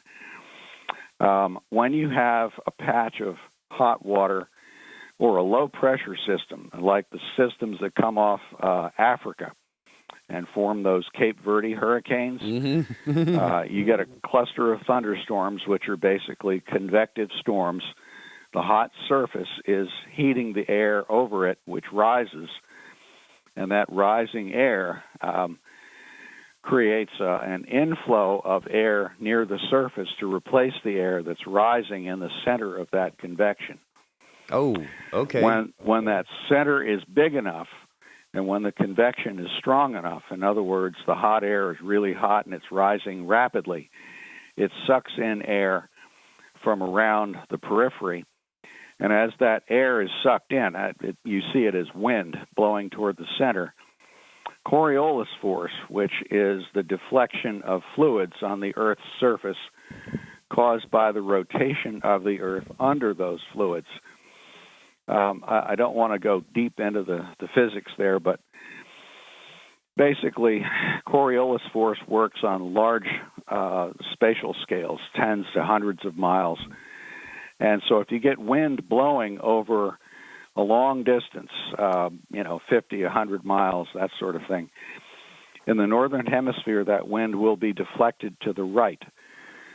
So as wind is sucked into the center of convection, all of that incoming wind is deflected rightward as it gets closer. Oh. And that sets up this counterclockwise circulation. Okay. That wind begins to rotate. And that reinforces that convection. It can. If you've got hot water underneath that center of convection, it will continue to feed hot water vapor into the center. That rising air in the eye of the storm is transferring heat from the ocean up into the upper atmosphere. And the faster that air rises, the faster other air comes in as wind to replace it. And as it travels across the surface of the ocean, the temperature is going to remain at a higher level. Picks up more heat. Yeah. That's right.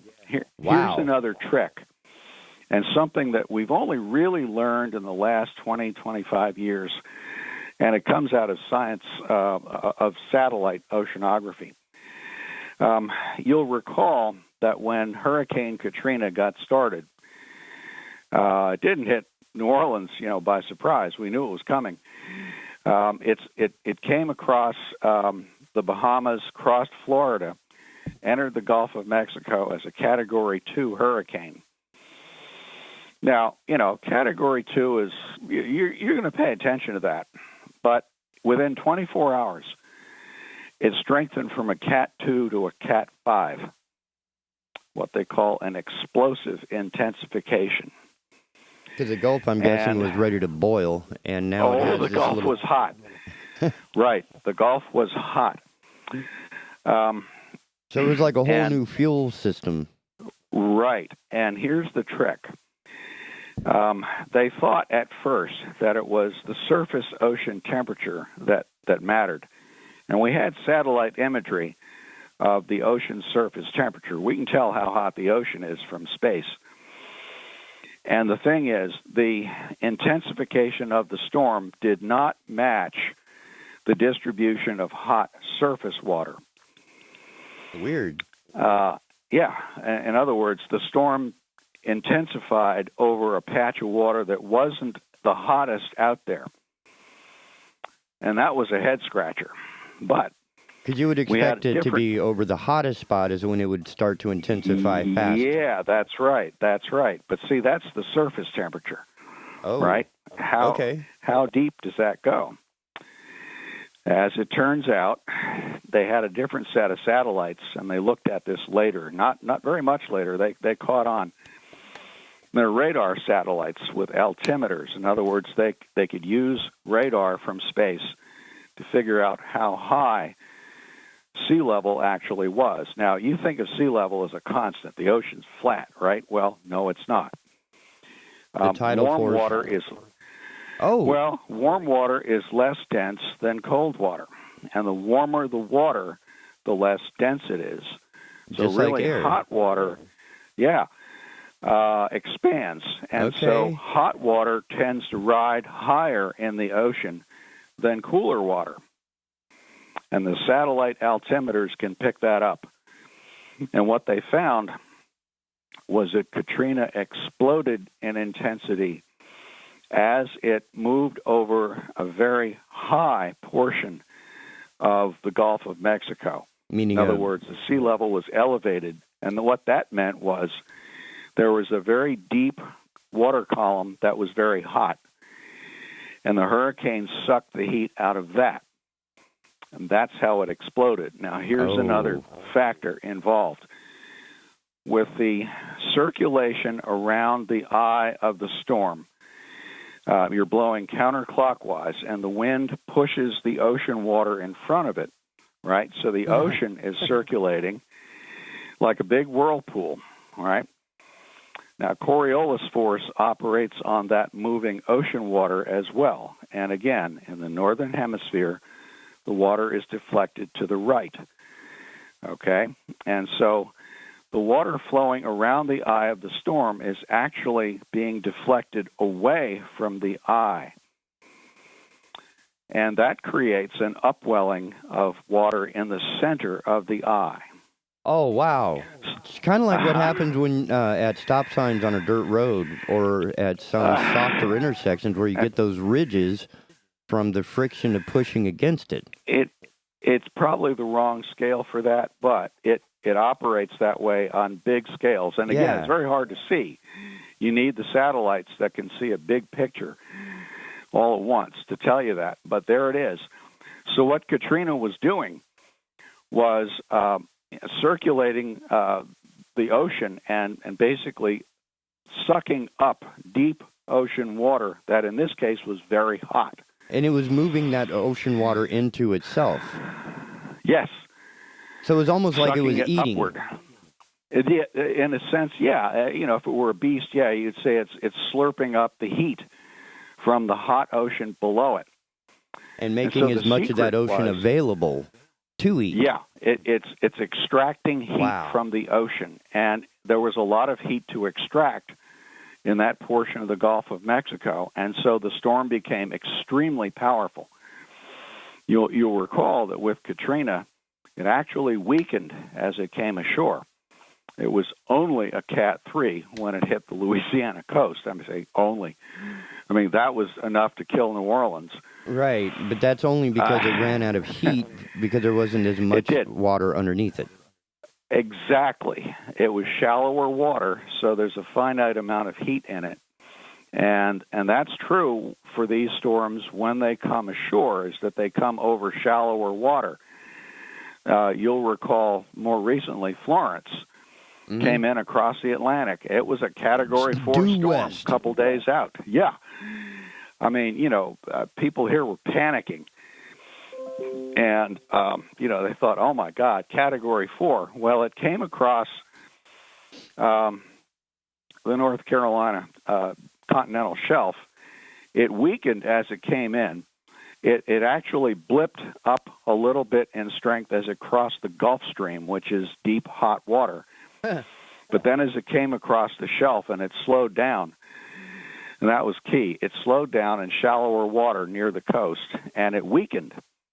But it hung out there for a while. It was not that much heat to suck out of the ocean. Did it know? I'm wondering if it wasn't aware, right? If it had some sentience to say, whoa, if I go any further, I die. So I need to hang out right here to live the longest, best life I can. Then there's a chance we could talk to it, but it did. Well, somebody went out there with shotguns and fans and. Well, back in the 60s, they thought about using nuclear weapons, and they decided, to try to blow one up in the middle of a hurricane. I think they wanted to do that in the last administration as well. Yeah, probably. And somebody talked them out of it each time and said, all you're going to do is make the whole eastern seaboard radioactive. Probably a bad idea. You won't have any voters, constituents, or consumers left. They'll be glowing in the dark as they vote against you. Yeah. Well, think about it. A smaller population has got to be easier to control. Well, maybe, except that they'll probably be really cheesed off at you. But actually, scientifically speaking, the power generation of even a moderate hurricane dwarfs the power generation from a nuke. Wow. Even a big one. Yeah. The simple exchange of heat that's going on instantaneously is staggering. I think it's spread out over a very big area, but it's staggering. I think that's something people can't quite relate to, and that's a good subject for me to throw at you. Is, as we mentioned before briefly, was the beauty. One of the side effects or characteristics of water is its ability to absorb and remove heat. Yep. But it can be a problem in the case of a hurricane. Now, when the water gets, when the humidity hits the upper atmosphere, clouds are the visible indication of the inability to hold water in vapor anymore. Yep. Before it becomes rain. That's right. When it becomes rain, heat is what's lost in the process of condensing. Right. So the rain comes down and cools our environment, but all that heat is now what, in space? Because we don't lose energy, but it's going to change. It actually, a fair bit of that released latent heat up high, where clouds form and where condensation gives you rain, you're releasing all that latent heat of condensation, and a lot of it goes out into space. Hurricanes are really exchanging heat both vertically in the atmosphere, in other words, taking it out of the ocean and pumping it up high into the air, and eventually radiating a fair bit of it back out into space. Because they tend to move from south to north, while they take a swipe at us, they also transfer heat from the equatorial ocean up into the polar ocean. So there's a lot of heat flux associated with that, too. But those are measurable energy limits, or yes. Like you can measure how many watts and volts and amps and power is going to your house. You can pretty much calculate the same type of what are they, ergs? Is that the measurement, or in? Oh yeah, ergs is 1 unit of power. And you could equate them at some point. Drawing on my ancient knowledge of physics. Yeah. But it is a relatable. We're losing so many, or not losing, but the storm is ejecting this much energy. Yeah. The same energy that we're arguing about when trying to get our cars filled. Right. We just don't have the same concept of energy as throw in global warming, to pick a hot topic, so to speak.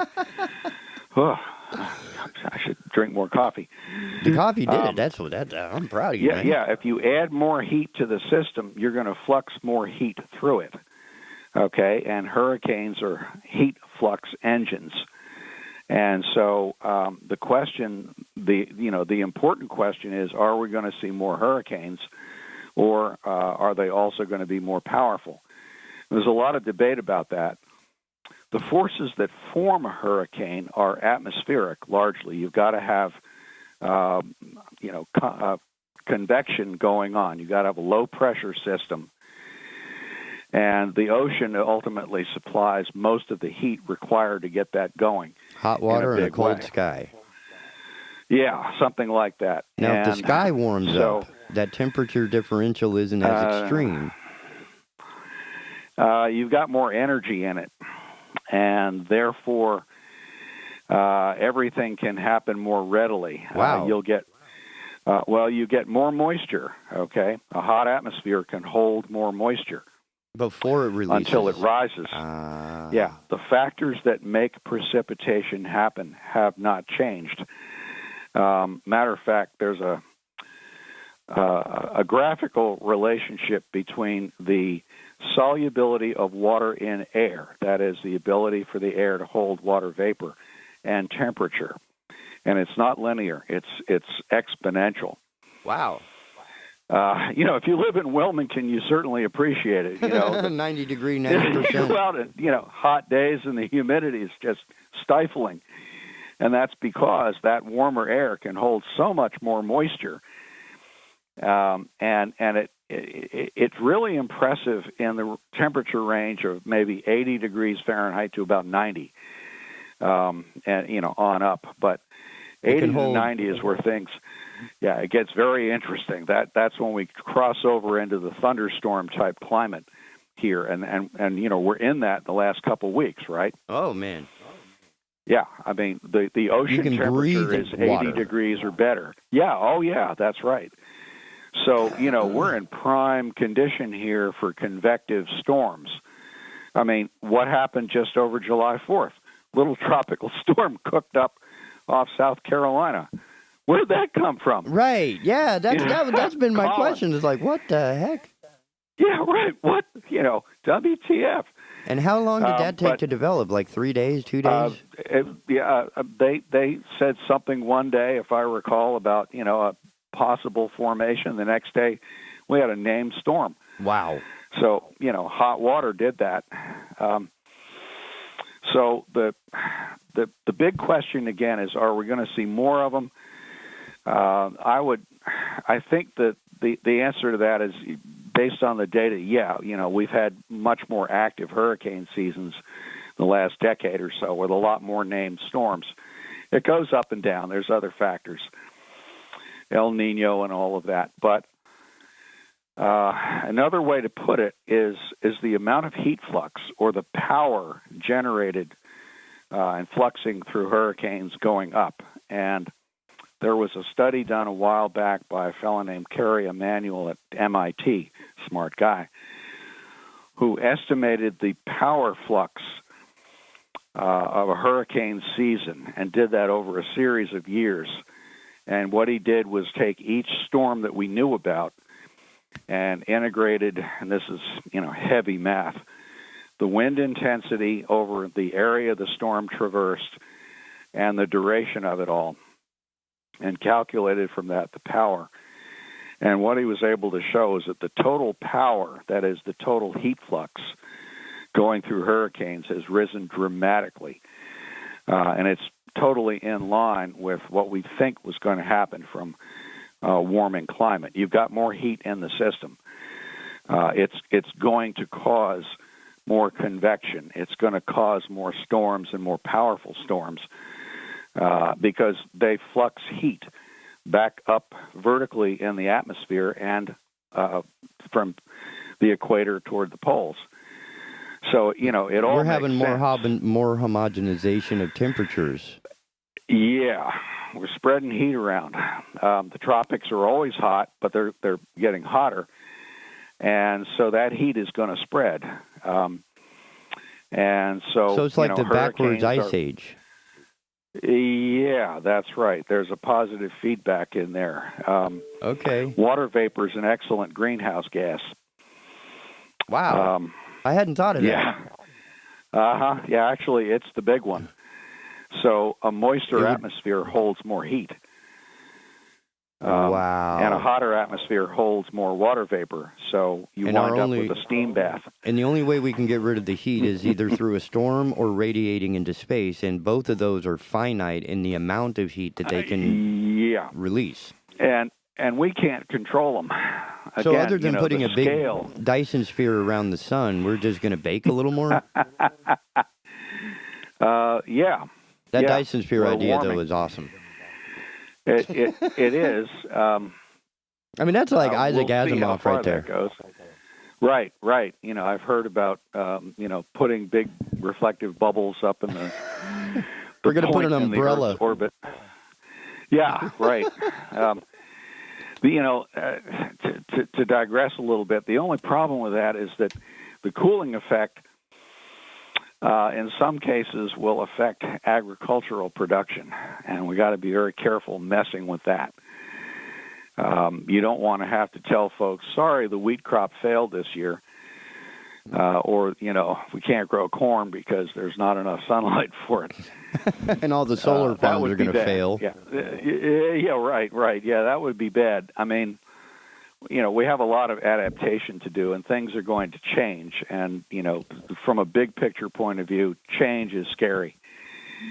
We like the known.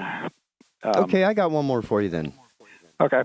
With the amount of energy that's being increased as a result of the storms, we're going to have greater winds all over the place, stirring the stuff up. So investing in wind farms would be a good idea.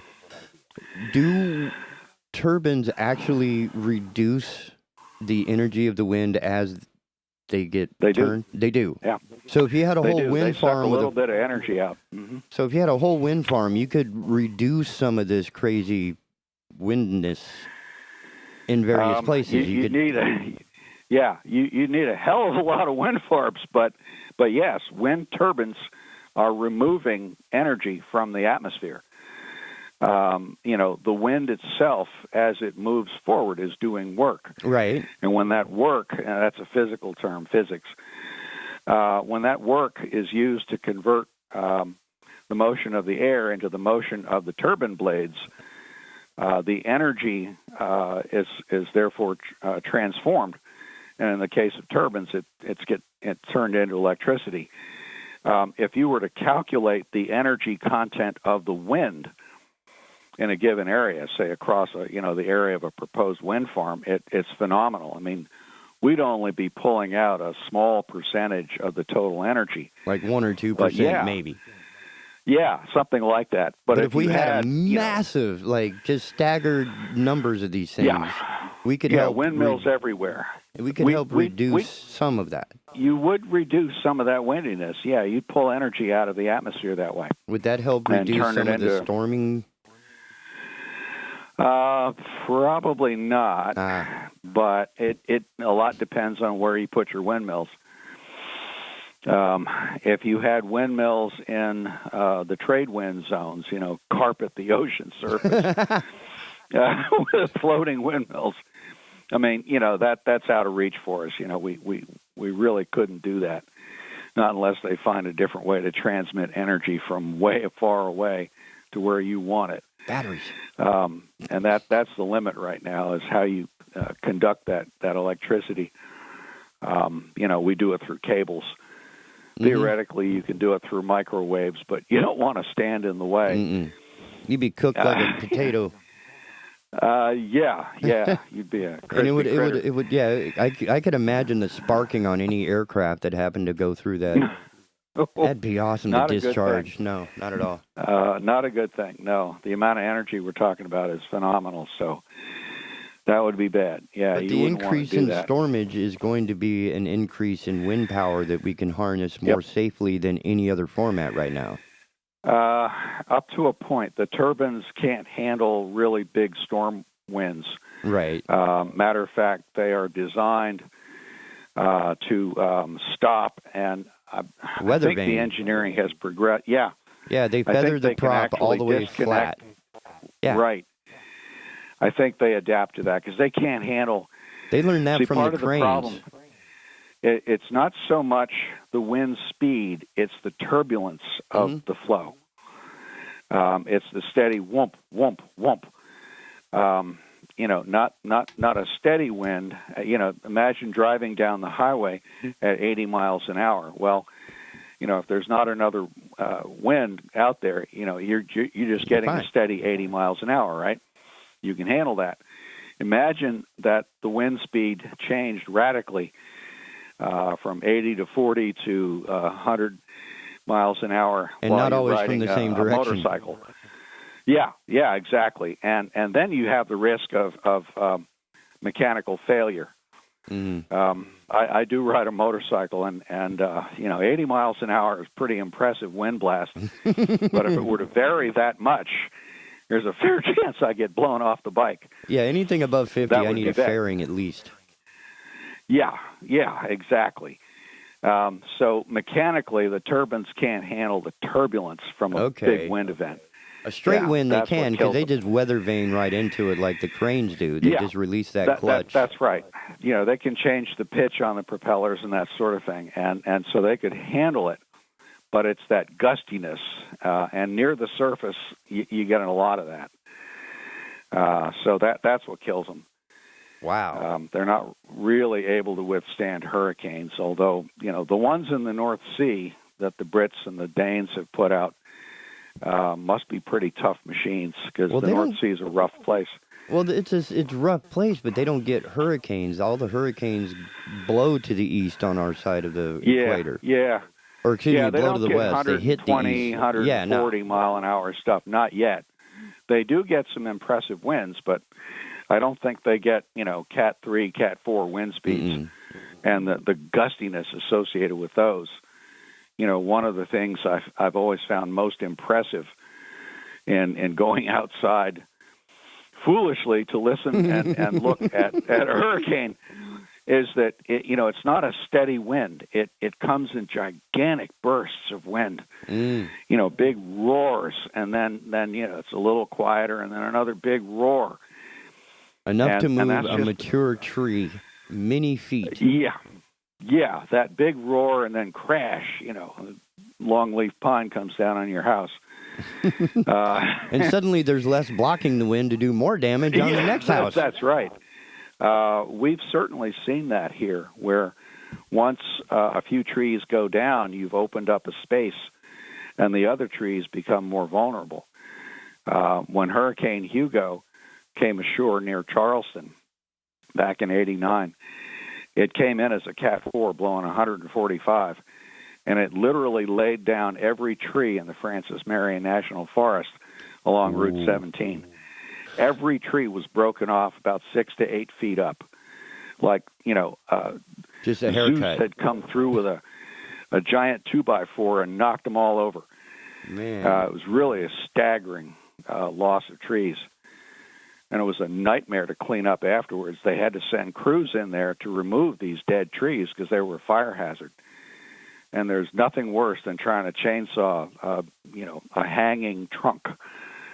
You've got most of the tree perched up above you, broken off, and that's held a really on by tough like a strip job. of bark. Yeah, very dangerous work, but they did it, and they had to. whole forest was going to die and turn into a giant fire trap. So, yeah, you got to respect those storms. The amount of power involved. My message to people who've never been in one, listen to what the experts tell you about whether you should leave and how you should prepare. Because if you've not been through a 120, 130 mile an hour gust of wind, you just don't understand. There's nothing else like it. Oh, well, I have to admit, when the last hurricane came, the really big one came through and trapped my car in the garage, I was foolish and had fun, and I stepped out on the back deck, and I thought, this is awesome, I'm experiencing a hurricane, but I was still in the relative windbreak safety of the house. Yeah, right? Yeah. And Yep. then I saw like a lawn chair from some unfortunate neighbor nearby, I guess, and it flew through faster than my car can go.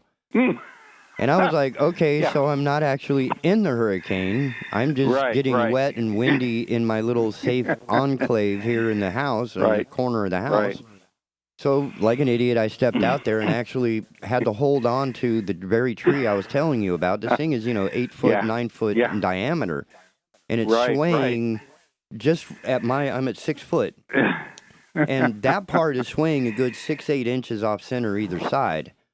Yeah. And when I felt the ground, you could, it's weird. You have to be there. Like, you can read it in a book, you can see it in a movie, you can do it. But until you're there and you feel the earth underneath you, say, we're done. Yeah, that's right. The ground liquefies, the tree gives up, you're done. Yep, you are powerless. You cannot prevent what is going to happen. You can only watch. It's a humbling experience. Oh my God. And again, for the novices in the audience who've never been through one, don't get too caught up in your own ideas of how strong and tough you are until you've been through one. I've seen many examples of folks who go through one, the first time, I'm prepared, I'm tough, I'm bad. And afterwards, like, oh my God, I never want to go through that again. It's helpless. Like the bucket list you never wanted. Yeah, hours and hours and hours of not knowing what is going to happen and knowing that there's nothing you can do to stop it. And hope that you have your clothes already clean. I mean, because everything stops. If you don't have gas, something like a Coleman stove or a propane grill or something, you're not getting coffee. Because you're not going to have electricity for days. Oh, God, and you're cut off. I remember after Hurricane Fran in 96, my sense of shock at what had just happened. It happened mostly overnight. Come out the next morning, it's sunny, it's a little breezy, but not too bad. And there are 10 trees down in my yard. My driveway's blocked. I've got a live power line, or what would have been live, in my driveway. Couldn't get out. No water because we're on a well. No television, of course. No electricity. Nope. The local cell towers were down and out. You couldn't pump gas. The whole region was out of power. And, if you could just get out of your house, you were doing okay. I mean, some people were trapped inside. Mm-hmm. And then you had to clear the roads so you could drive around. I chainsawed the stuff off my driveway so I could move the vehicles. And, we had prepared. We'd been through a few of them, so we had a feel for it. But you come out, and the whole landscape is totally changed. Yeah, there are no landmarks. One of my friends who lived not far away at the time, I stopped by to check in on him, and we were chainsawing stuff in his backyard. And he said, I've lived here for 10 years, and I don't recognize this place now. There were so many trees down. His backyard was totally different. Man. I mean, damn near every tree was down, and he had water right up to the floorboards in the house from Bradley Creek. They didn't get totally flooded, but the insulation under the house was wrecked, all that kind of stuff. And you look around, it's like, where do I start? Yeah. You're overwhelmed. So, preparation and paying attention to people who've been through it and know what to tell you to do. And have appreciation. Really important.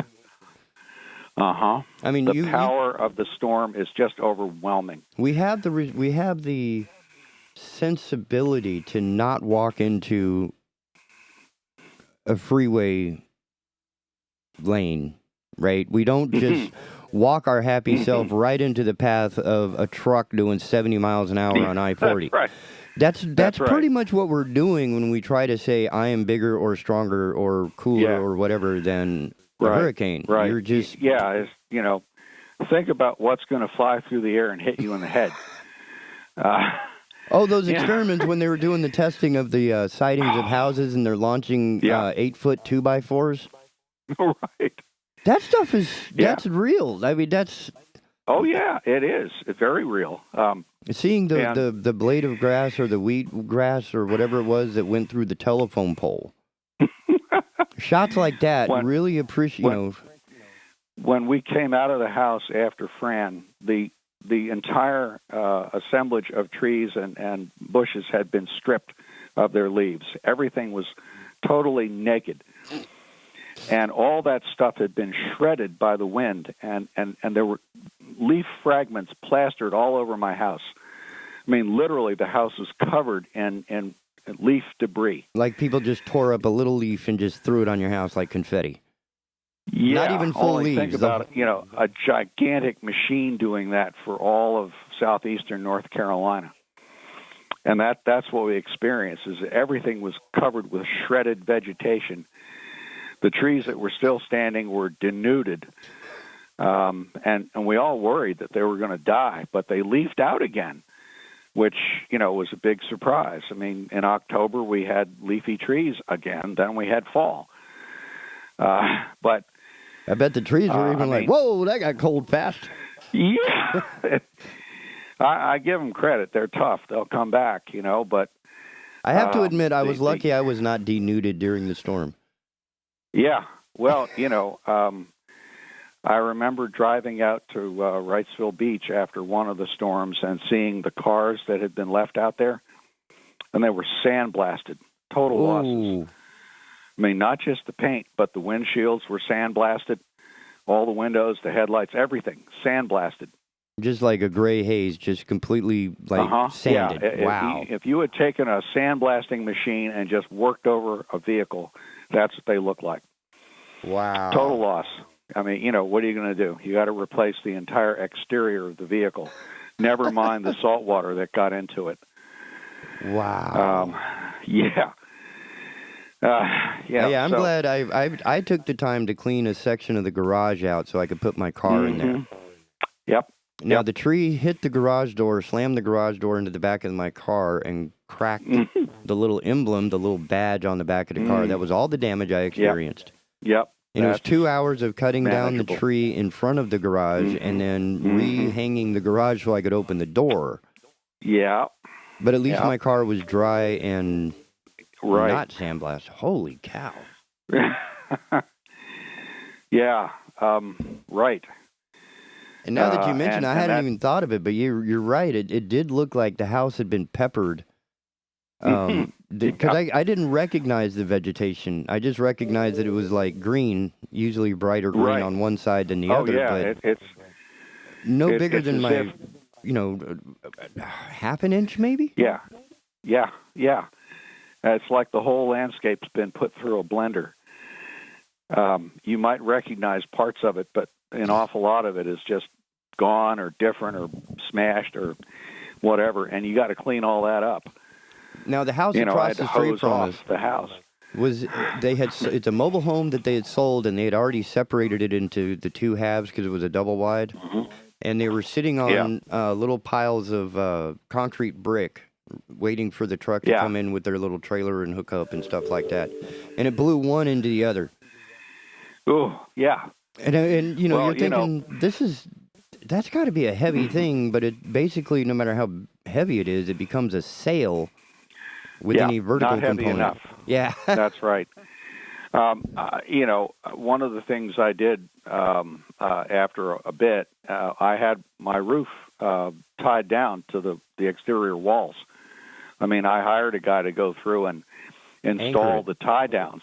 Yeah, because that wind, if it catches a roof right, can actually tear an unsecured roof right off. Those videos are awesome too. As a unit, yeah. I saw a video of that happening once many years ago, and the entire roof of a house out at one of the beaches was picked up by the wind and thrown into the house behind it, the whole roof.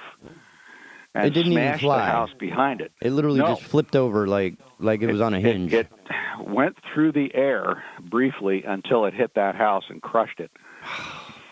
And it gives you a feel for how bad, how terribly strong that wind can be. At those wind speeds, you don't dare go outside. You'd be thrown like a leaf yourself. Think about all the dirt and stuff being flung into your eyes and the objects hitting you in the head and so on. You just got to hide.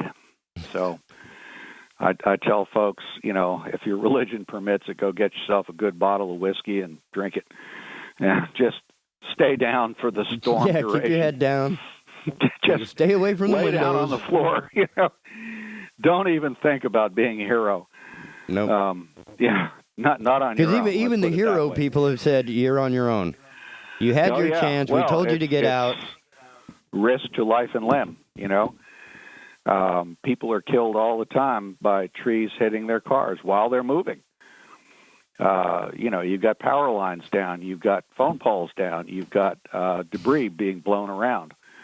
If you're driving along and all of a sudden a trash can hits you in the windshield, well, you've got a problem. Yep.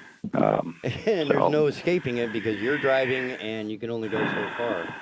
So, ladies and gentlemen, the bottom line here, keep your eye on the sky and get underground when you hear anything about a hurricane.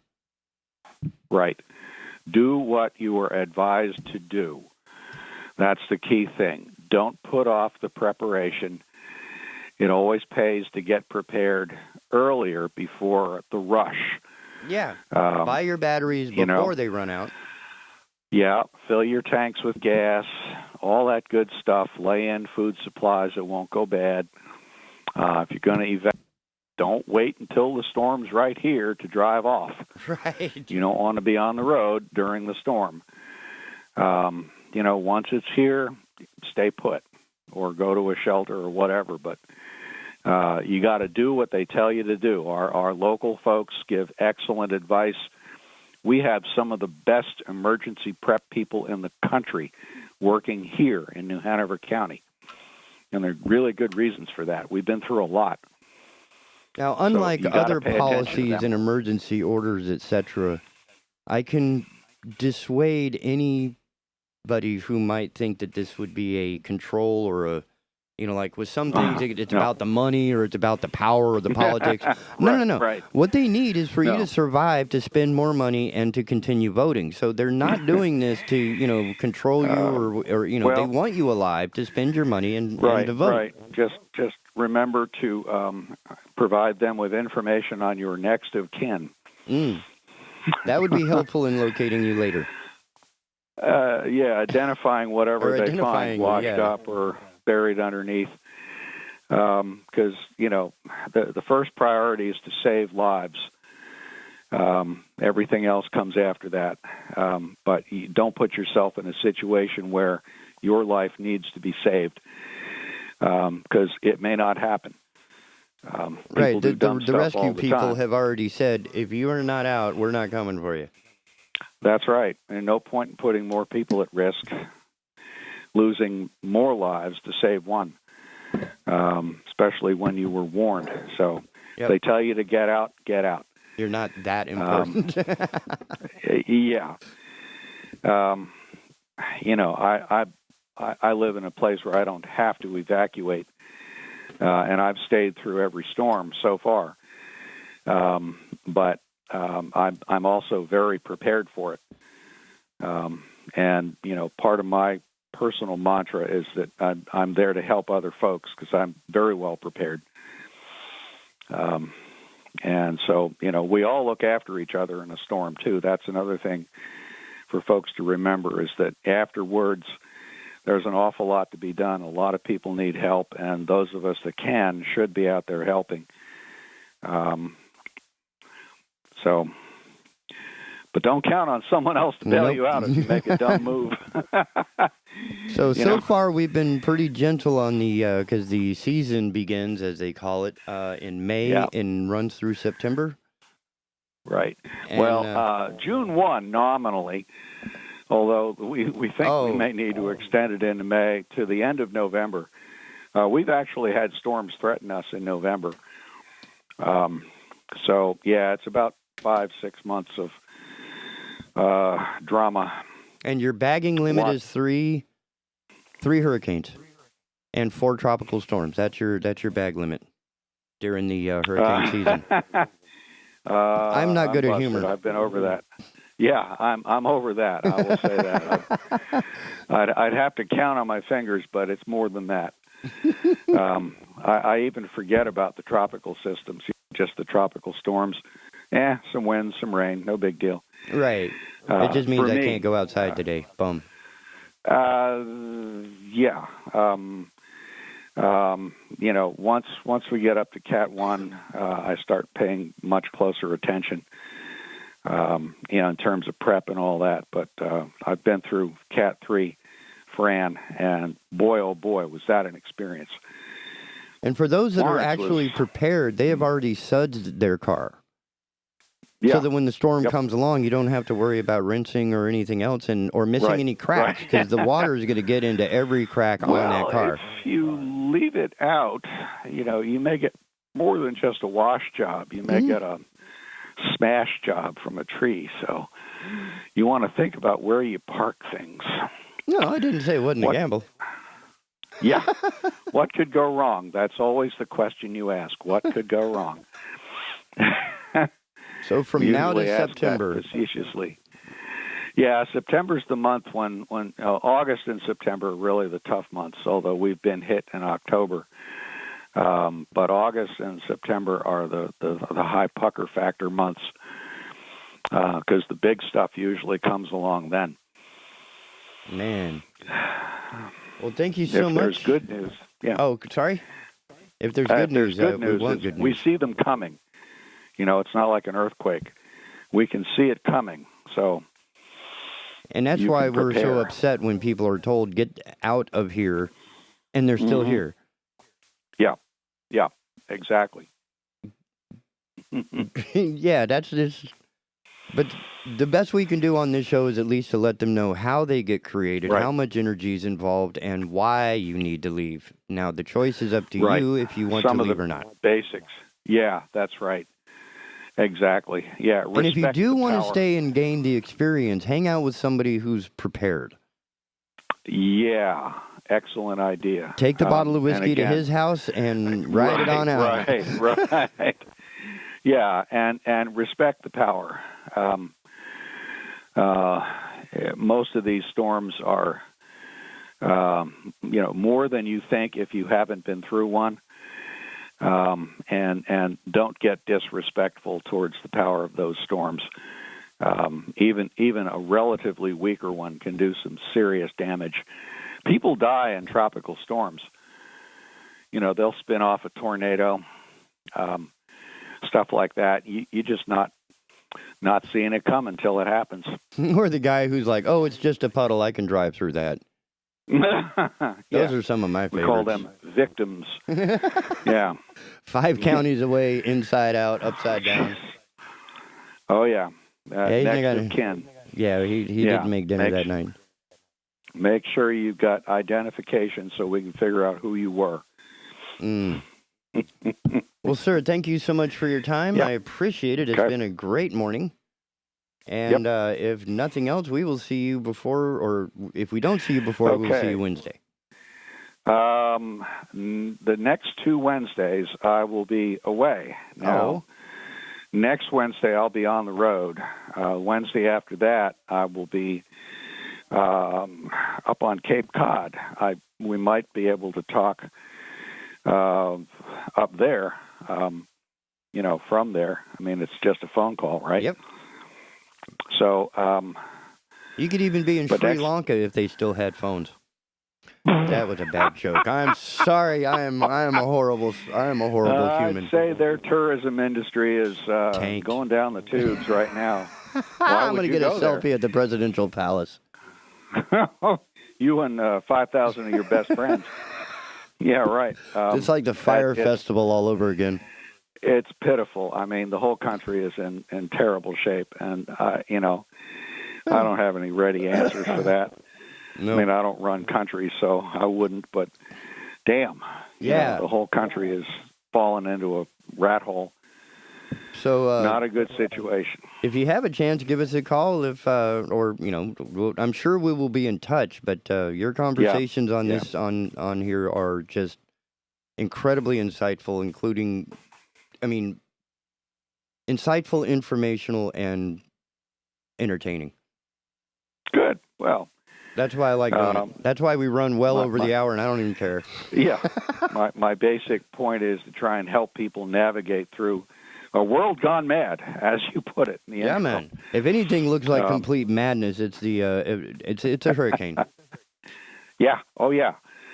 And when the barometric pressure goes way down, you actually get kind of dopey.